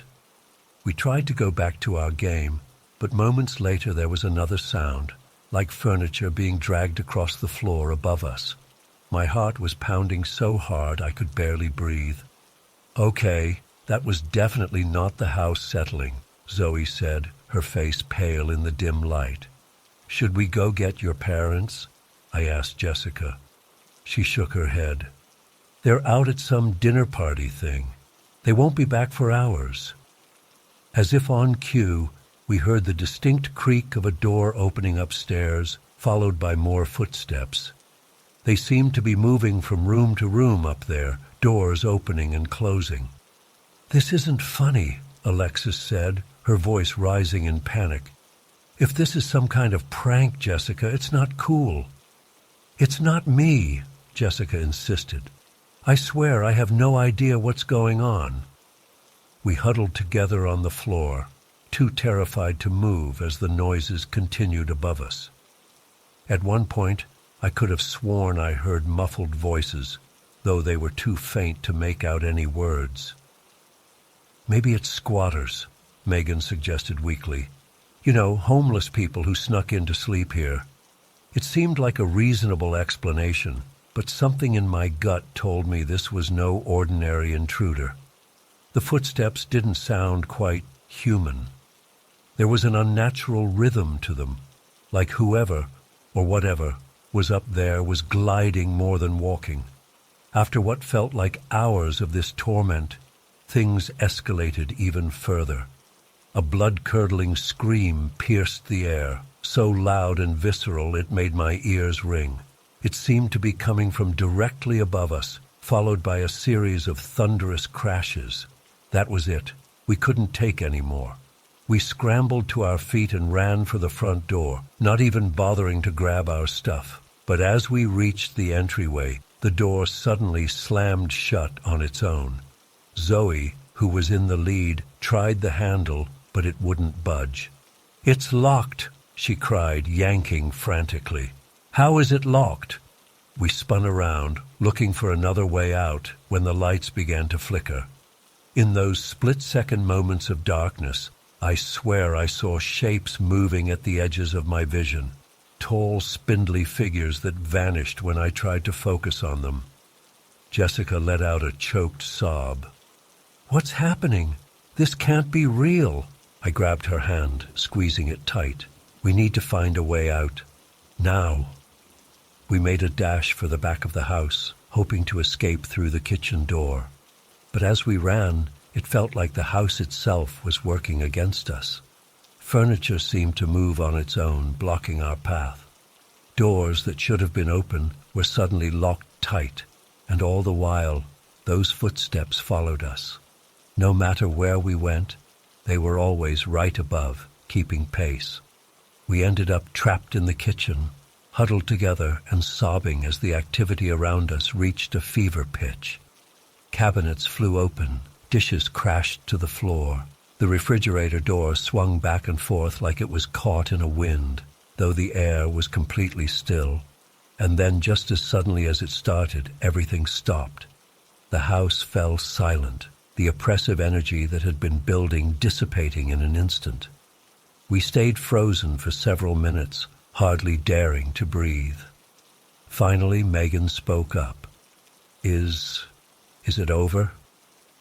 Before anyone could answer, we heard the sound of a key in the front door lock. Moments later, Jessica's parents walked in, laughing and chatting about their evening out. They stopped short when they saw us huddled on the kitchen floor, tear-streaked and terrified. "Girls, what on earth happened here?" Jessica's mom asked, taking in the chaos of the kitchen. We tried to explain, all talking over each other in our desperation to make them understand. But as we spoke, I could see the doubt creeping into their expressions. They exchanged worried glances, clearly not believing a word. "I'm sure it was just your imaginations running wild," Jessica's dad said gently. "This old house does make a lot of strange noises. Why don't you all try to get some sleep? Things will seem better in the morning." But things didn't seem better in the morning. In the harsh light of day, the house looked normal enough, with no sign of the chaos from the night before. The kitchen was spotless, no broken dishes or open cabinets. Even the locked doors now opened easily. Jessica's parents were kind but firm. They insisted that we must have scared ourselves with ghost stories and let our imaginations take over. No matter how much we protested, they wouldn't believe that anything supernatural had occurred. One by one, our parents came to pick us up. I think we were all relieved to leave, though no one wanted to admit how shaken we still were. As my mom's car pulled away from the curb, I looked back at that imposing old house, and there, in a third-floor window, I swear I saw a figure watching us leave. Tall and impossibly thin, with eyes that seemed to glow even in the daylight. I blinked and it was gone, leaving me to wonder if I'd really seen anything at all. To this day, I'm not sure what exactly happened in that house. Jessica's family moved out barely a month later, citing irreconcilable issues with the property. None of us who were there that night have ever forgotten it, though we rarely talk about it now. Some things are just too terrifying to dwell on, I guess. But every now and then, I still wake up in a cold sweat, convinced I can hear those unnatural footsteps creeping above me in the dark.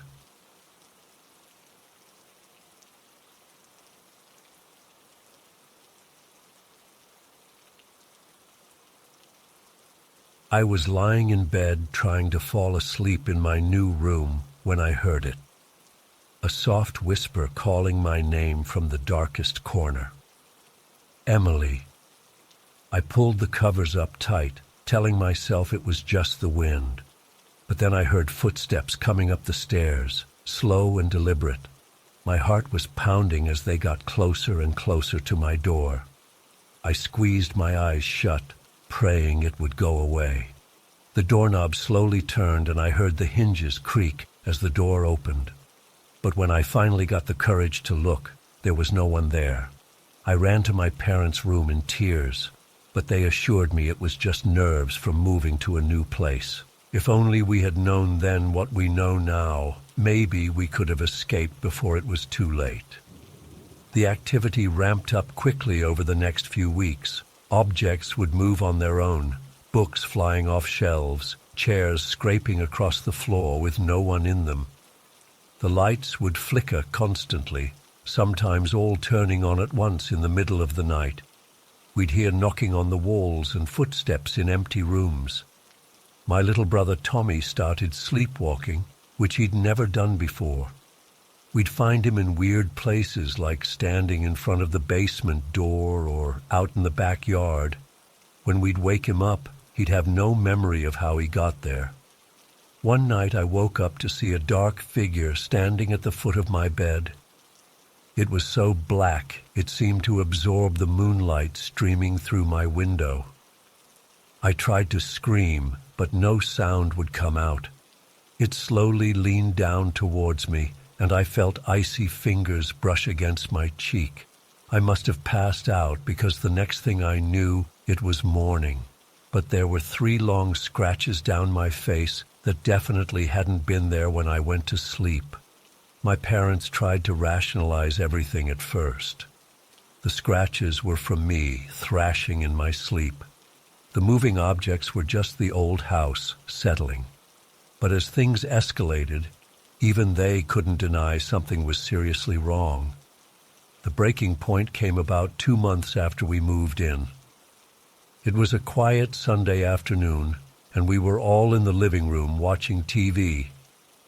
Suddenly, every single light in the house turned on at once with a loud electrical buzzing sound. The TV started flipping rapidly through channels on its own. All the kitchen cabinets flew open, and dishes started hurling themselves across the room, shattering against the walls. We ran outside in terror, huddled together on the front lawn as we watched the chaos unfold through the windows. After about 10 minutes, everything went still and quiet again. But we knew we couldn't go back in there. We packed some bags and went to stay with my aunt and uncle while my parents tried to figure out what to do. They contacted a local priest to see if he would come bless the house or perform some kind of cleansing ritual. But as soon as we told him the address, his face went pale. He refused to step foot on the property, saying that house was pure evil and beyond help. So we did the only thing we could do. We put the house up for sale and moved across town. We were lucky to find a family willing to buy it, even with full disclosure of the paranormal activity. I felt guilty as I watched them move their stuff in, knowing what horrors awaited them. We thought once we left that cursed house behind, our nightmare would be over, but we quickly realized the entity had followed us to our new home. It started small at first, just a feeling of being watched, cold spots in certain rooms. But soon the more aggressive activity started up again. One night I woke up to find myself pinned to the bed, unable to move as if a great weight was pressing down on my chest. I tried to call out but could barely breathe. Out of the corner of my eye, I saw a dark mass hovering nearby, pulsing with malevolent energy.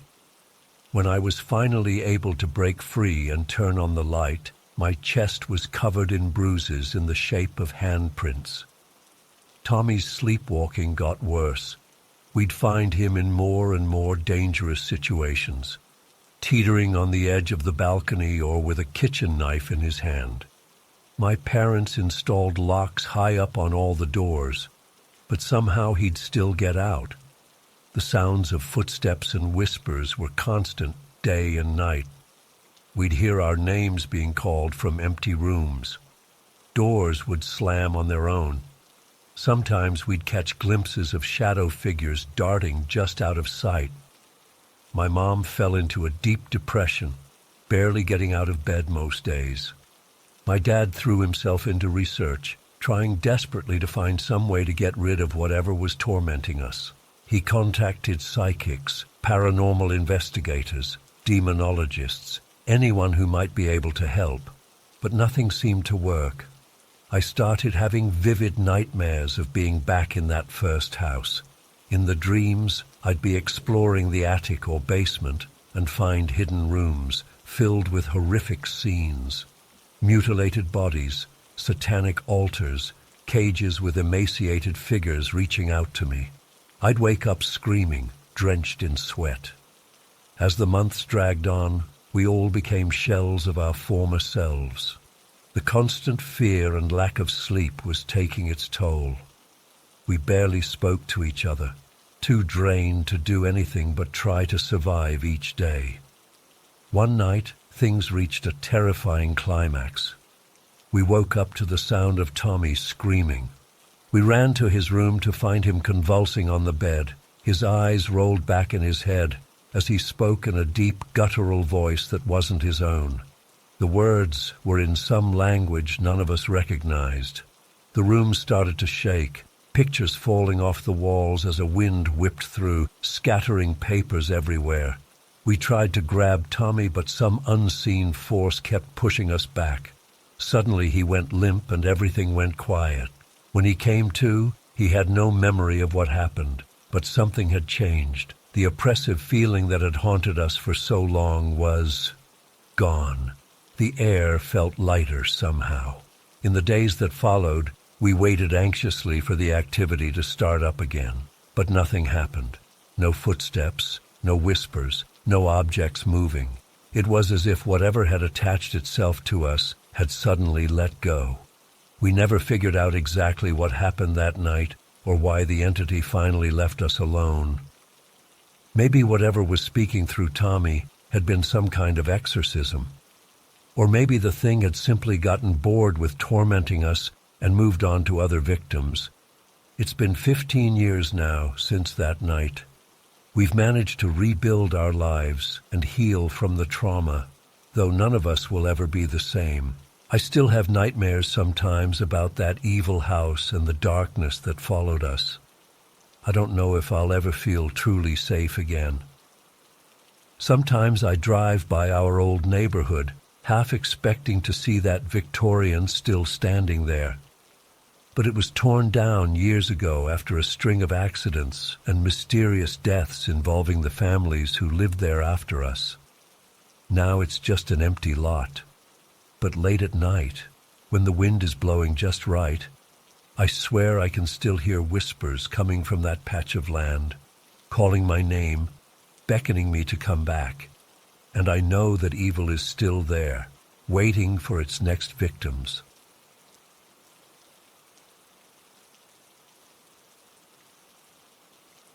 I woke up to the sound of our cat meowing loudly downstairs. It was unusual for her to be so vocal, especially at 3 a.m. My wife Jessica was fast asleep next to me, so I reluctantly got out of bed to check on Muffin. As I made my way down the creaky stairs of our newly purchased 19th century farmhouse in rural Pennsylvania, I felt an odd chill in the air. The house had always felt a bit off since we moved in a month ago, but I chalked it up to old pipes and settling foundations. Still, there were moments when the hair on the back of my neck would stand up for no apparent reason. Jessica thought I was being paranoid, but something just didn't feel right. I found Muffin in the kitchen, staring intently at the back door. Her tail was puffed up, and she let out another plaintive meow as I approached. "What's wrong, girl?" I whispered, peering out the window into the inky darkness of our overgrown backyard. For a split second, I thought I saw movement in the shadows by the old oak tree, but I blinked and it was gone. Probably just a raccoon, I told myself. But as I turned to head back upstairs, a loud thud came from the living room, as if something heavy had fallen. My heart began to race as I cautiously made my way toward the sound. The floorboards creaked under my bare feet with each step. As I entered the living room, my eyes were drawn to a framed photo that had fallen off the mantel. It was a picture of Jessica and me on our wedding day, smiling happily. but as I bent to pick it up, I froze. The glass was cracked in a spiderweb pattern emanating from Jessica's face. An icy chill ran down my spine. That's when I heard it, a woman's soft laughter coming from upstairs. But Jessica was sound asleep when I left her. Wasn't she? "Jess?" I called out hesitantly. No response. The laughter came again, closer this time. It didn't sound like Jessica at all. My palms began to sweat as I gripped the banister and slowly ascended the stairs. The temperature seemed to drop with each step. When I reached the landing, I saw a flicker of movement out of the corner of my eye, a flash of red hair disappearing around the corner toward our bedroom. My chest tightened as I followed, calling out, "Hello?" in a shaky voice. I pushed open our bedroom door, expecting to find Jessica awake. But the bed was empty, covers thrown back as if she had gotten up suddenly. Panic began to set in as I spun around, searching for any sign of her. That's when I saw it in the mirror, a woman with long, flowing red hair standing right behind me. But it wasn't Jessica. The face was gaunt, eyes sunken and skin a sickly gray. As I whirled around, she vanished. Heart pounding, I ran from room to room calling Jessica's name, but the house was silent and empty. In a frenzy, I grabbed my phone to call the police. As I dialed with trembling fingers, movement caught my eye. Two pitch-black hands emerged from behind the living room curtains, reaching out toward me. I stumbled backward with a strangled cry, dropping my phone. The hands retreated behind the fabric as quickly as they had appeared. Hyperventilating, I backed myself into a corner. This couldn't be happening. I must be dreaming. I pinched myself hard, willing myself to wake up, but I remained paralyzed with fear in our dark, empty house. A woman's anguished wail pierced the silence, seeming to come from all around me. The lights began to flicker wildly. Picture frames rattled on the walls. An icy wind whipped through the room, chilling me to the bone. I screwed my eyes shut and covered my ears, praying for it to stop. After what felt like an eternity, silence fell. I cautiously opened my eyes to find the house still and quiet once more. Utterly terrified, I grabbed my keys and bolted for the front door. As I wrenched it open, preparing to flee into the night, I came face to face with Jessica. She looked bewildered, holding grocery bags. "Hey, what's wrong? You look like you've seen a ghost," she said with a nervous laugh. I stared at her in shock, struggling to form words. How long had I been alone in the house? Where had she gone in the middle of the night? None of it made sense. I thought there was... I stammered incoherently, gesturing wildly behind me. Jessica set down the bags and put her hands on my shoulders. "Honey, calm down." "What happened?" "I just ran to the 24-hour store to grab some NyQuil. I left you a note, remember? You were snoring away when I left." I shook my head in disbelief. "No, that's impossible. You were asleep next to me less than an hour ago. I got up to check on Muffin and then... My voice trailed off as the impossibility of what I'd experienced sank in. Jessica's brow furrowed with concern. "Are you feeling okay? Maybe you were having a nightmare. Come on, let's get you back to bed." As she guided me up the stairs, I glanced back at the living room. Everything was in its place. No fallen picture frames, no billowing curtains. Had I imagined it all? We climbed into bed and Jessica drifted off quickly. But sleep eluded me as I replayed the night's events in my mind. I knew what I had seen and felt. It was all too vivid, too real to have been a dream. Just as exhaustion began to overtake me, I jolted awake. An overwhelming sense of being watched washed over me. I turned my head slowly, dreading what I might see. There, hovering at the foot of the bed, was a pitch-black animal head. Massive curved horns protruded from its skull. Glowing red eyes bored into mine. It filled the entire doorway, blocking all light from the hallway. I lay paralyzed, unable to move or cry out. The entity's gaze seemed to penetrate my very soul. After what felt like hours, it slowly receded into the darkness. When morning finally came, I told Jessica everything. She listened with a mix of concern and skepticism. "Maybe the stress of the move is getting to you," she suggested gently. "This old house does make a lot of strange noises." But I knew it was more than that. In the weeks that followed, the paranormal activity escalated.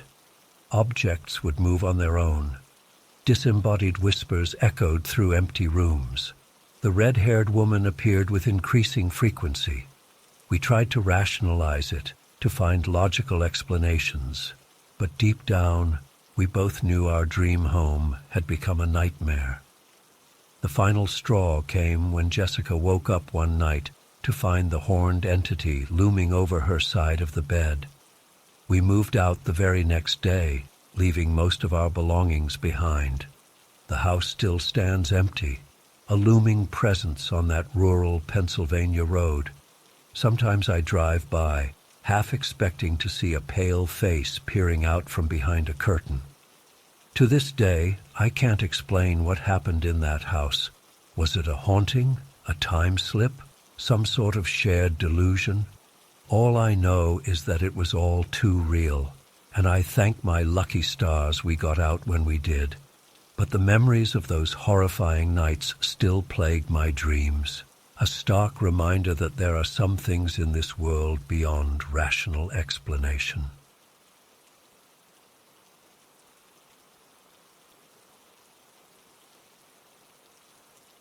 The figure was a man, probably in his mid-30s, wearing a red hoodie and a black leather vest. He had on a baseball cap that partially obscured his face, but what struck me most was how solid and real he looked, not like a hazy apparition, but like an actual person standing there. He wasn't looking at me, though.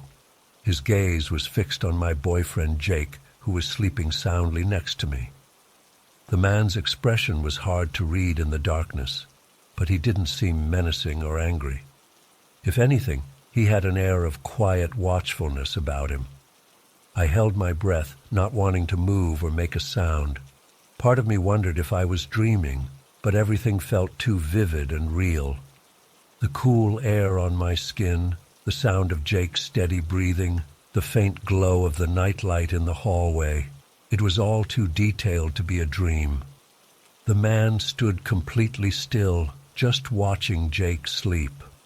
I don't know how long I lay there frozen, afraid to even blink in case the figure disappeared. But as the minutes ticked by and nothing happened, I started to relax slightly.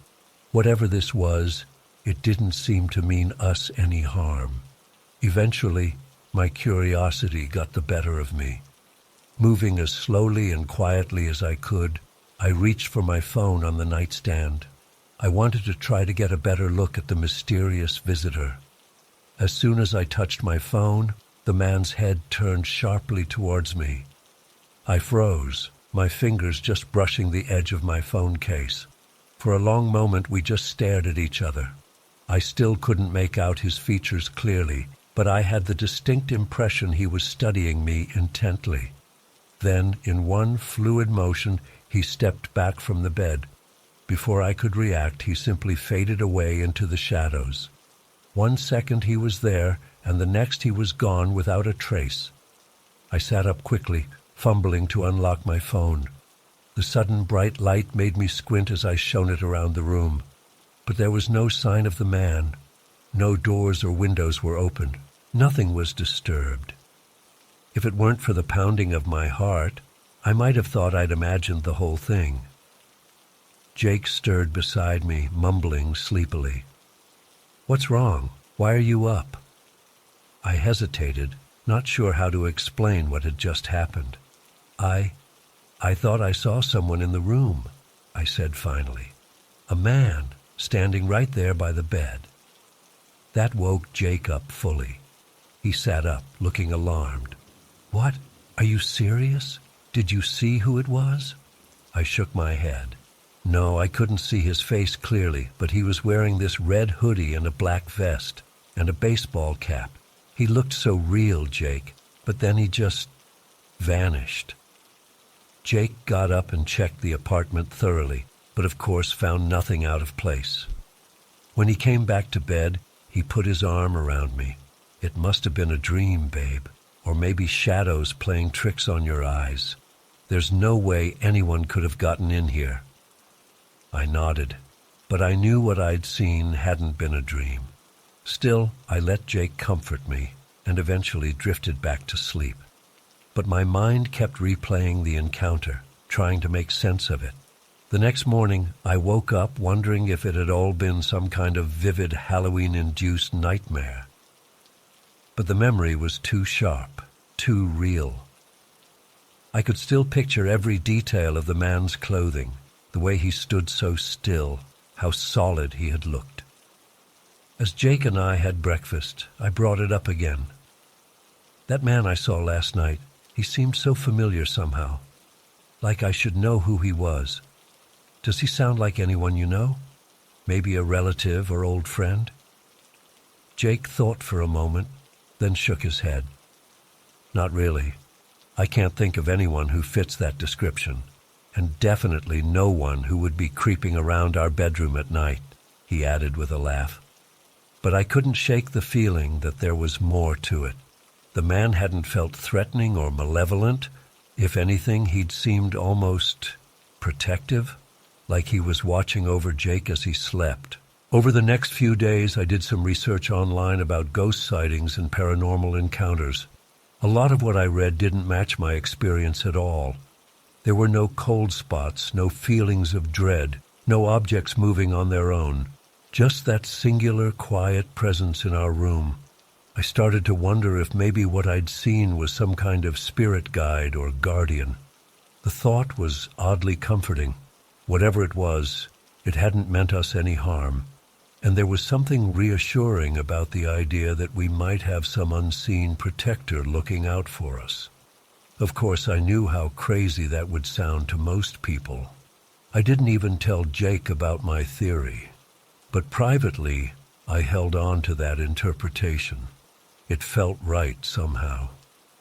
As the days passed, life went back to normal. There were no more nocturnal visitors, no other strange occurrences.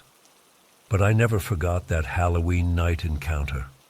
Sometimes when I woke up in the dark, I'd find myself looking towards that spot by the bed, half expecting to see the man in the red hoodie standing there again. He never reappeared, though. Whatever his purpose had been that night, it seemed to have been a one-time visit. But it left me with a sense that there's more to this world than we can see or easily explain, and that not all unexpected encounters have to be frightening. I still think about that night often, especially around Halloween. Was it really a guardian spirit watching over Jake? A glimpse into some parallel dimension? An exceptionally vivid dream that just felt real? I'll probably never know for certain, but I do know that it changed how I view the world. I'm more open now to possibilities beyond our everyday reality. And on quiet nights, I sometimes whisper a little "thank you" to our nighttime visitor, just in case he's still out there somewhere keeping watch.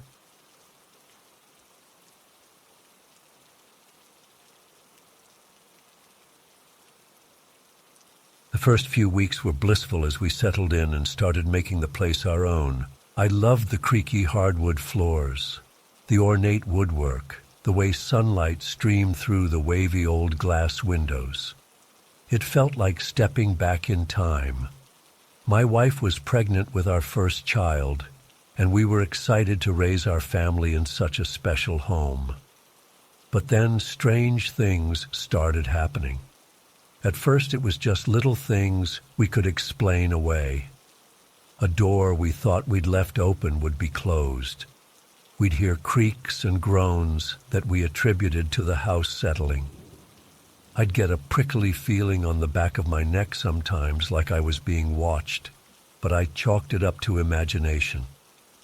Then one night, I woke up to the distinct sound of heavy footsteps coming up the stairs. My heart started racing.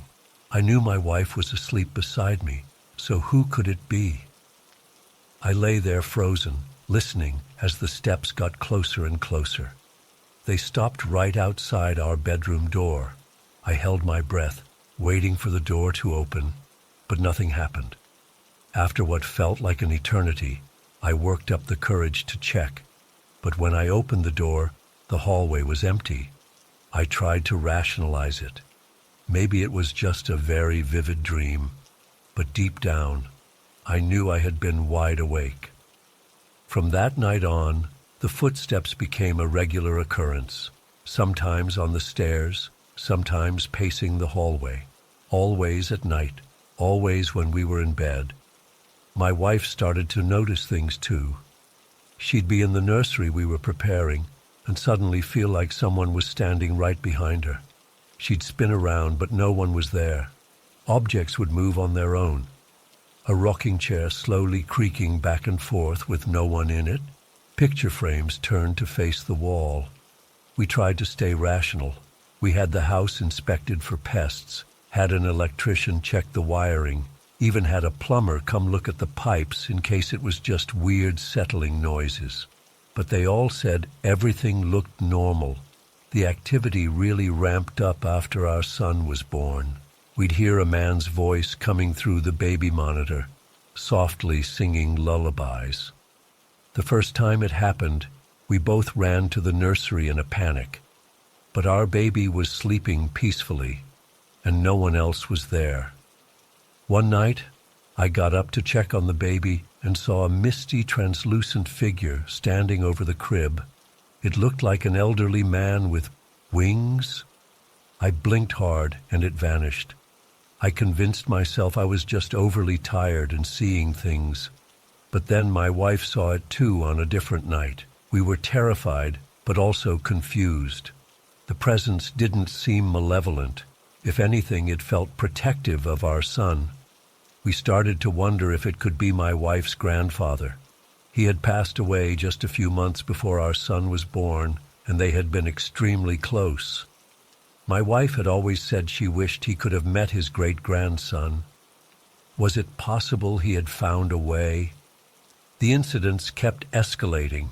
We'd hear music playing from empty rooms. Lights would flicker on and off. Once, all the faucets in the house turned on full blast simultaneously in the middle of the night.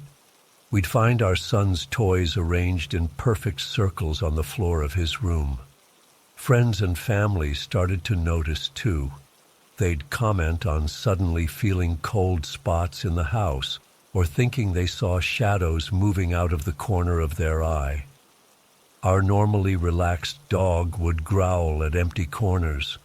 We had a Halloween party and one of our friends got so freaked out by unexplained knocking sounds that she left early. We considered moving, but we loved the house and didn't want to give up on it. Plus, we weren't sure the activity wouldn't follow us. So we decided to try to peacefully coexist with whatever was going on. We started talking out loud to the spirits, letting them know we meant no harm, and asking them to please not scare us.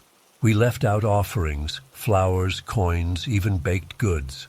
We researched the history of the house, wondering if learning about past residents might give us some insight. For a while, things seemed to calm down. The footsteps became less frequent. We'd still occasionally see that misty figure in the nursery, but it no longer startled us. We even started to find it comforting in a way, like our son had an extra guardian angel watching over him. But then one night, everything changed. I woke up to the sound of my wife screaming. I bolted upright and saw her pointing at the corner of our room in terror. There, hovering near the ceiling, was a dark, twisted shape.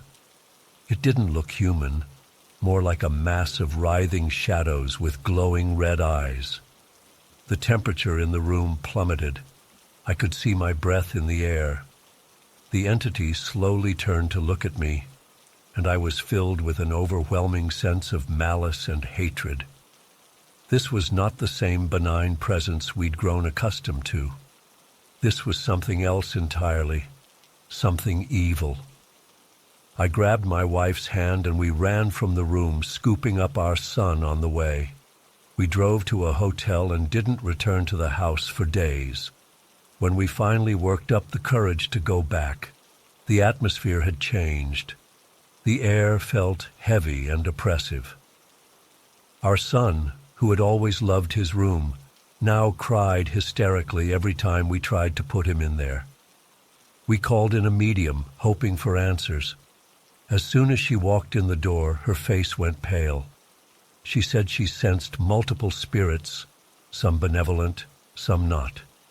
According to her, our house sat on a kind of spiritual crossroads, a place where the veil between worlds was thin. The protective spirits, including my wife's grandfather, had been trying to keep darker entities at bay, but something had shifted, allowing this malevolent presence to break through. She performed a cleansing ritual and gave us protective charms to place around the house. It seemed to help for a while.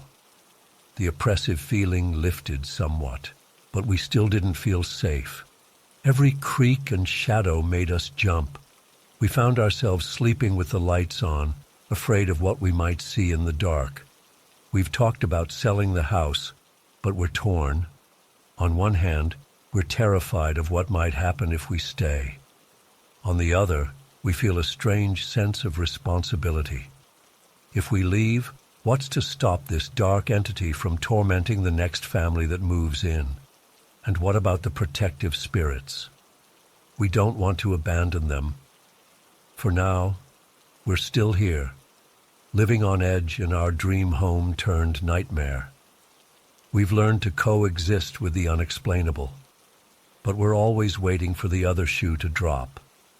Every night as I lie in bed, I strain my ears listening for those familiar phantom footsteps on the stairs. Part of me hopes to hear them, proof that our guardians are still watching over us. But mostly, I pray for silence and for a peaceful night's sleep that never seems to come.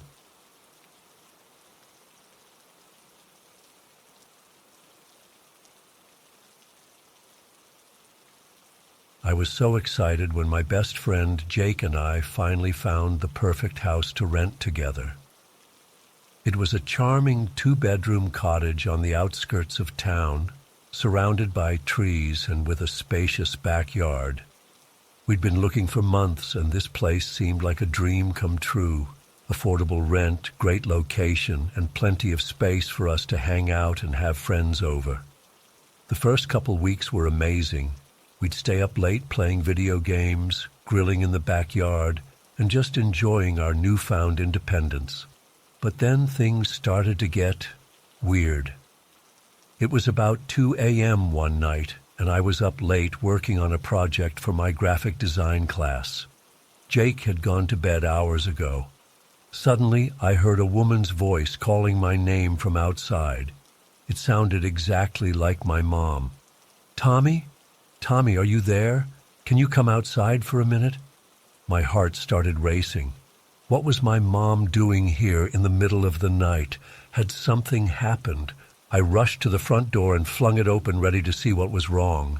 But there was no one there, just darkness and the faint rustling of leaves in the breeze. "Mom?" I called out hesitantly. No response. I walked out onto the front lawn, peering around in confusion. The street was completely empty and silent.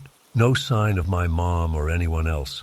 A chill ran down my spine as I hurried back inside and locked the door. I tried to tell myself I must have just imagined it, or maybe been half asleep and dreaming. But I knew I had been wide awake. That voice had sounded so real, so clearly like my mother calling for me. I didn't mention it to Jake the next day. I figured he'd just think I was being paranoid or had too much caffeine. But I couldn't shake the unsettling feeling that something wasn't right. A few nights later, Jake was in the kitchen grabbing a late-night snack when he suddenly froze. I was on the couch and saw his eyes go wide as he stared at something behind me. "Dude, did you see that?" he whispered. "See what?" I asked, turning to look. I swear I just saw a tall woman standing right there by the hallway, but she vanished as soon as I looked directly at her.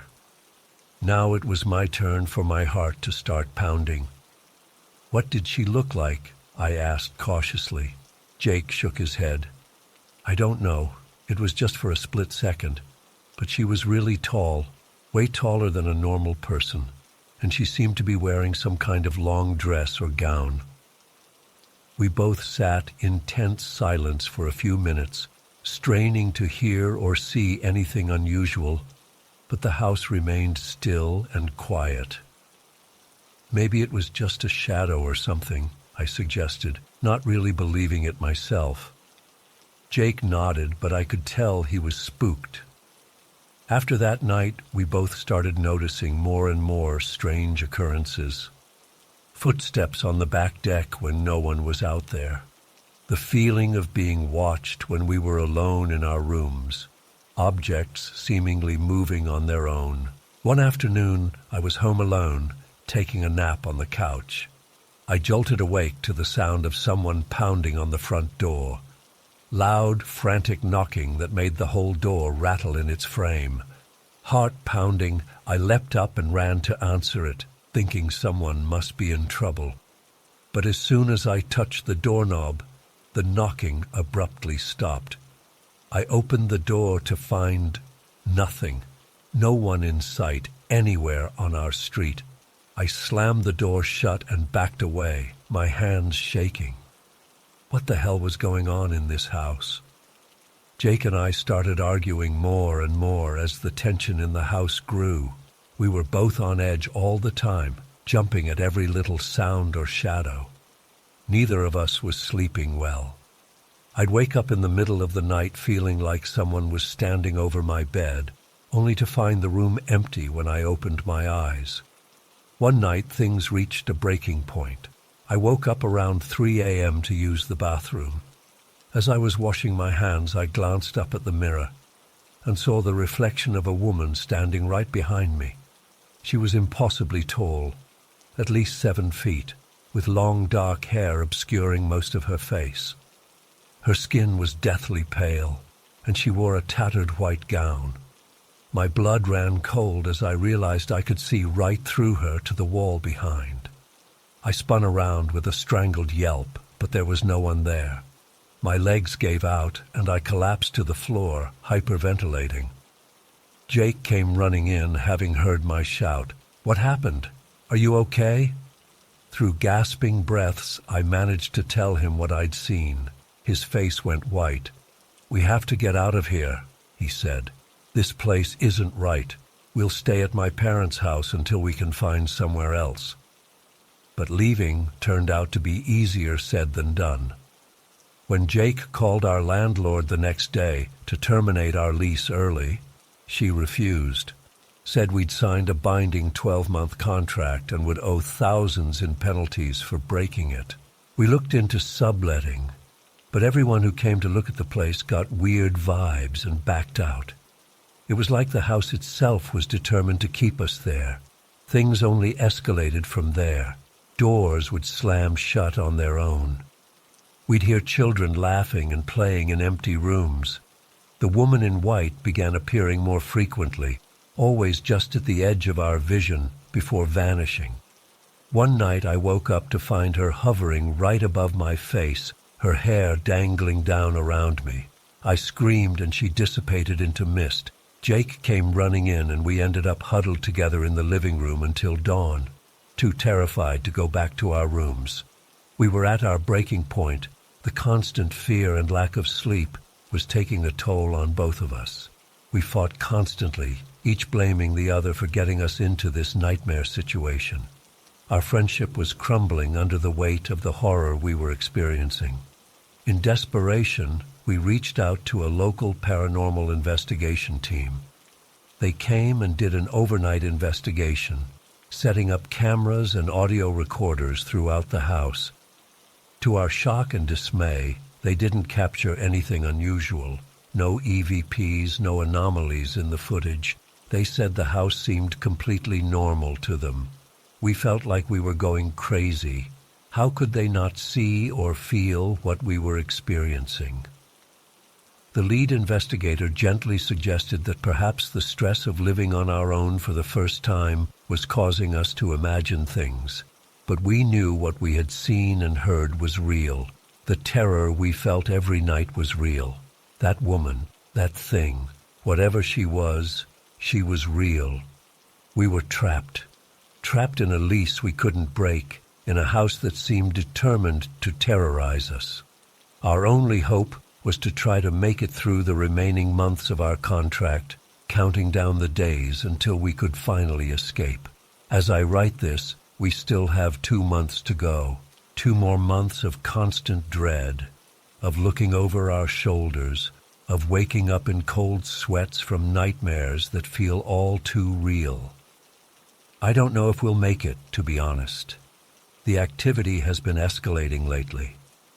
Last night I woke up to find all the furniture in my room had been rearranged while I slept. Jake says he keeps seeing the woman out of the corner of his eye, getting closer each time. If you're reading this and thinking about renting a place, please be careful. You never know what kind of history a house might have, what kind of entities might be waiting there. Our dream of independence turned into an absolute nightmare. I just pray we can hold on long enough to get out of here, and that whatever is in this house doesn't follow us when we go.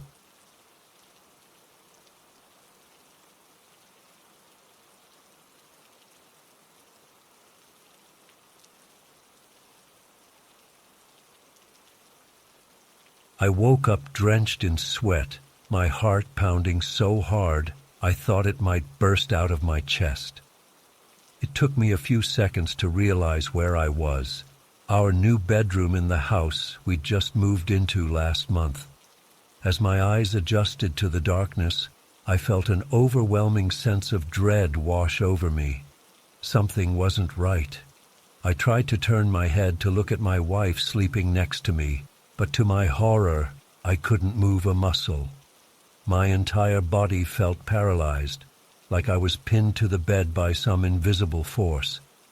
Panic started to set in as I struggled to make even the slightest movement. That's when I saw her, a shadowy female figure standing at the foot of our bed, staring directly at me with glowing red eyes. She slowly began to move towards me, her movements jerky and unnatural. I wanted to scream, to wake up my wife, to do anything, but I was completely frozen.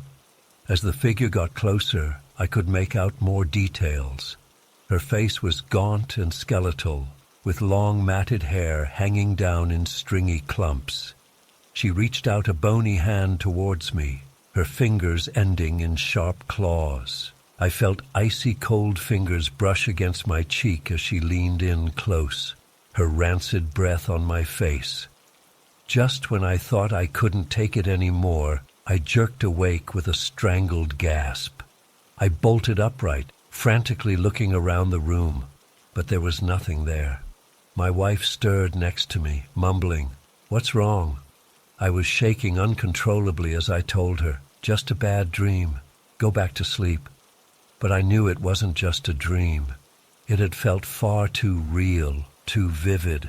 As I lay there trying to calm my racing heart, a chill ran down my spine. What the hell had just happened to me? The next morning, I tried to shake off the lingering unease from my terrifying experience.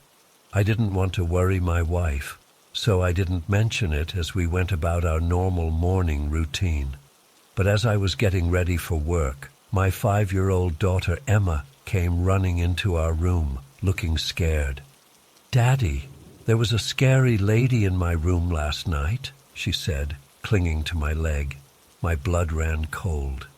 "What do you mean, sweetie? What did she look like?" Emma's lower lip trembled as she replied, She was tall and had long, messy hair. She was standing in the corner by my closet, just watching me. I hid under my blanket until she went away. I exchanged a worried glance with my wife. This was way too similar to what I had seen to be a coincidence. I knelt down and hugged Emma, telling her it was just a bad dream and that she was safe. But inside, I was terrified. What the hell was going on in our new house? Over the next few weeks, the strange occurrences continued. Emma would wake up crying in the middle of the night, saying the scary lady was in her room again. Objects would move on their own when no one was looking. We'd hear footsteps and whispers coming from empty rooms. My wife and I were at our wits' end. We'd only been in this house a short time, but it was quickly becoming a nightmare. We argued about what to do. She wanted to call in a medium or psychic, while I was skeptical of that stuff and thought we should look for more rational explanations. Things came to a head one night when I was awakened by Emma's blood-curdling scream. I raced to her room to find her huddled in the corner, pointing a shaking finger at her closet. "She's there, Daddy. The scary lady is in my closet." I cautiously approached the closet, my heart in my throat.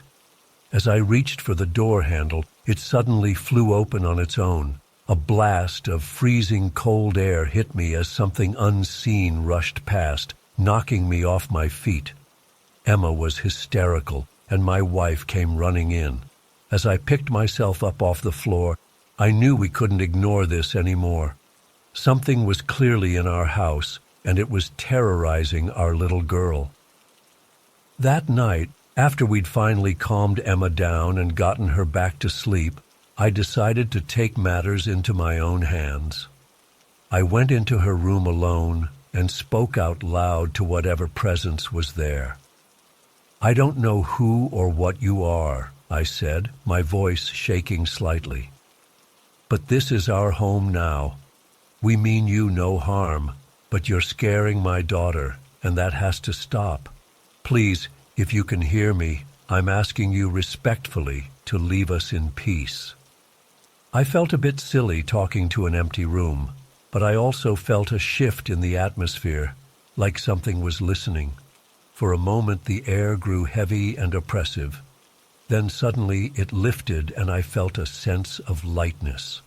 To our relief, things seemed to calm down after that. Emma slept through the night without any more sightings of the scary lady. The weird noises and moving objects stopped. We started to relax and enjoy our new home, thinking maybe it had all just been our imaginations running wild in an unfamiliar place. But our peace was short-lived. About 2 months later, I was in my home office late one night, catching up on some work. Suddenly, I heard Emma cry out from her room.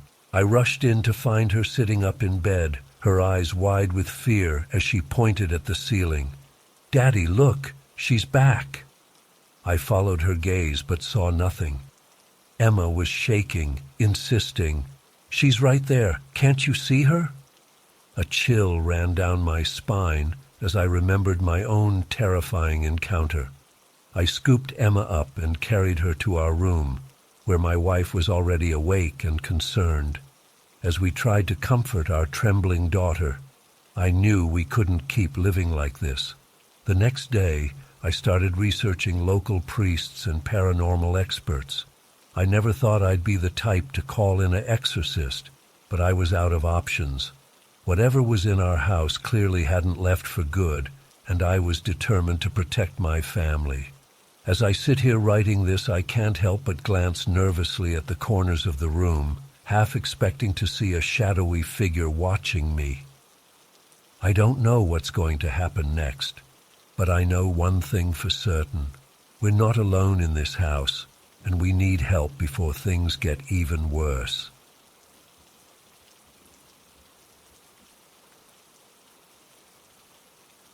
I was 11 years old at the time, visiting my grandparents' old Victorian house in Portland, Oregon. It was a beautiful home, built in the late 1800s. with ornate woodwork and towering ceilings. But there was always something eerie about it, especially at night when the floorboards would creak and shadows seemed to dance in the corners. One evening, my parents went out for dinner with some old friends, leaving me alone with my grandparents. After a day of exploring the city, I was exhausted and decided to turn in early.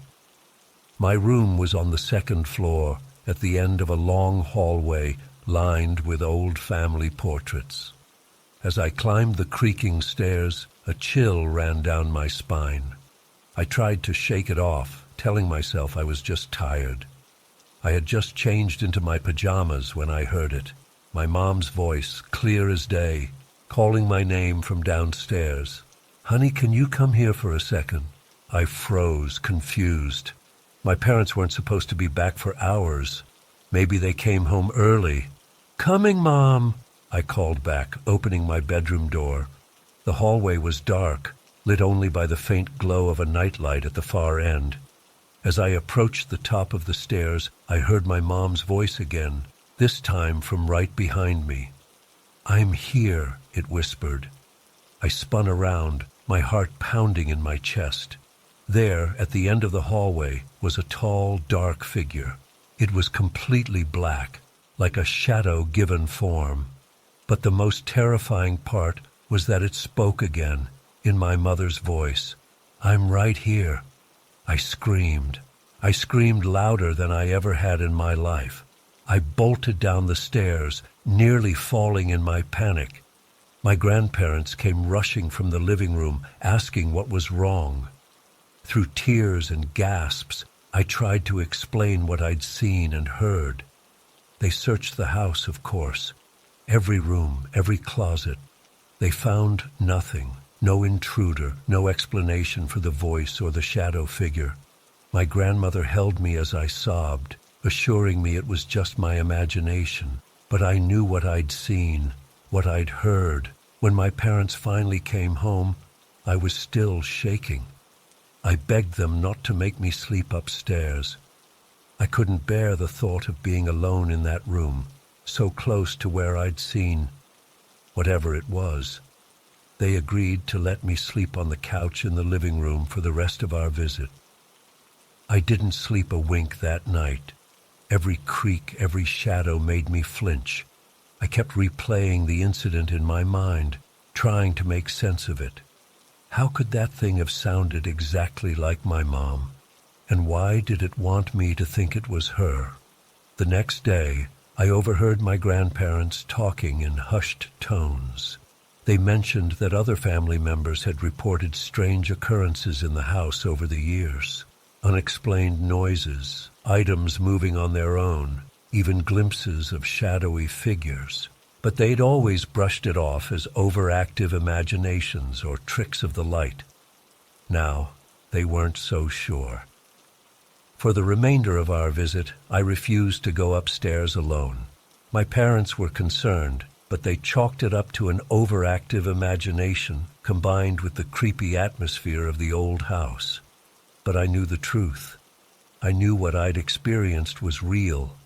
Even after we went home, I couldn't shake the fear. For weeks, I had nightmares about that shadowy figure. I'd wake up in a cold sweat, convinced I could hear my mom's voice calling me, only to find her sound asleep in the next room. It took months before I could sleep with the lights off again. As the years passed, I tried to rationalize what had happened. Maybe it was just a vivid dream or some kind of sleep paralysis. But deep down, I knew it wasn't. The memory was too clear, too real. And it wasn't the last inexplicable thing I'd experience. Over the next few years, strange things started happening in our own home. Objects would move when no one was around. I'd catch glimpses of shadows darting just out of sight. Once, I woke up to find all the kitchen cabinets wide open, even though I distinctly remembered closing them before bed. My parents noticed it too, though they tried to downplay it. They'd come up with logical explanations: the wind, forgetfulness, tricks of the light, but I could see the worry in their eyes. They knew something wasn't right. The incidents were never as intense as what I'd experienced in my grandparents' house, but they were frequent enough to keep me on edge. I started researching paranormal activity, trying to find answers. I learned about residual hauntings, poltergeists, and all sorts of supernatural phenomena, but nothing quite fit what we were experiencing. Things came to a head on my 16th birthday. We were having a small family dinner when suddenly all the lights in the house went out. At first we thought it was just a power outage, but then we heard it. Footsteps, heavy and slow, coming from upstairs. My dad went to investigate, flashlight in hand. The rest of us huddled in the living room, listening intently. After what felt like an eternity, my dad came back down. His face was pale, his hands shaking slightly. "There's no one up there," he said, his voice barely above a whisper. "But all the bedroom doors are open, and there's writing on the mirror in the bathroom." We all rushed upstairs, hearts pounding. There, scrawled in what looked like fog on the bathroom mirror, were 2 words: "Still here." That was the last straw for my parents.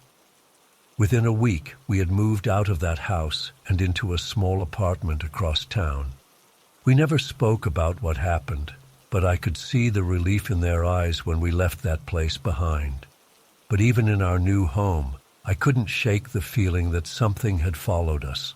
Sometimes, late at night, I'd hear whispers just on the edge of hearing. I'd see shadows move out of the corner of my eye, and sometimes, very rarely, I'd hear what sounded like my mom's voice calling me, even when I knew she was asleep.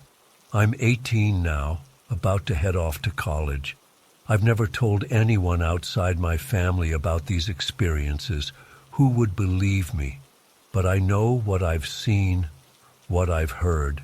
I don't know if I'll ever understand what's been happening to me or why. All I know is that I'm not crazy and I'm not alone. Whatever's out there, whatever's been following me all these years, it's real. And it's still here. As I pack up my room, preparing for this new chapter in my life, I can't help but wonder, will it follow me to college? Will I ever be free of this presence that's haunted me for so long? I don't have the answers, but I do know one thing. I'll never stop looking over my shoulder, never stop listening for that familiar voice in the darkness. Because once you've seen the other side, you can never truly unsee it. And whatever's out there, it knows I'm watching. It knows I'm listening. And somehow, I think it's watching me too.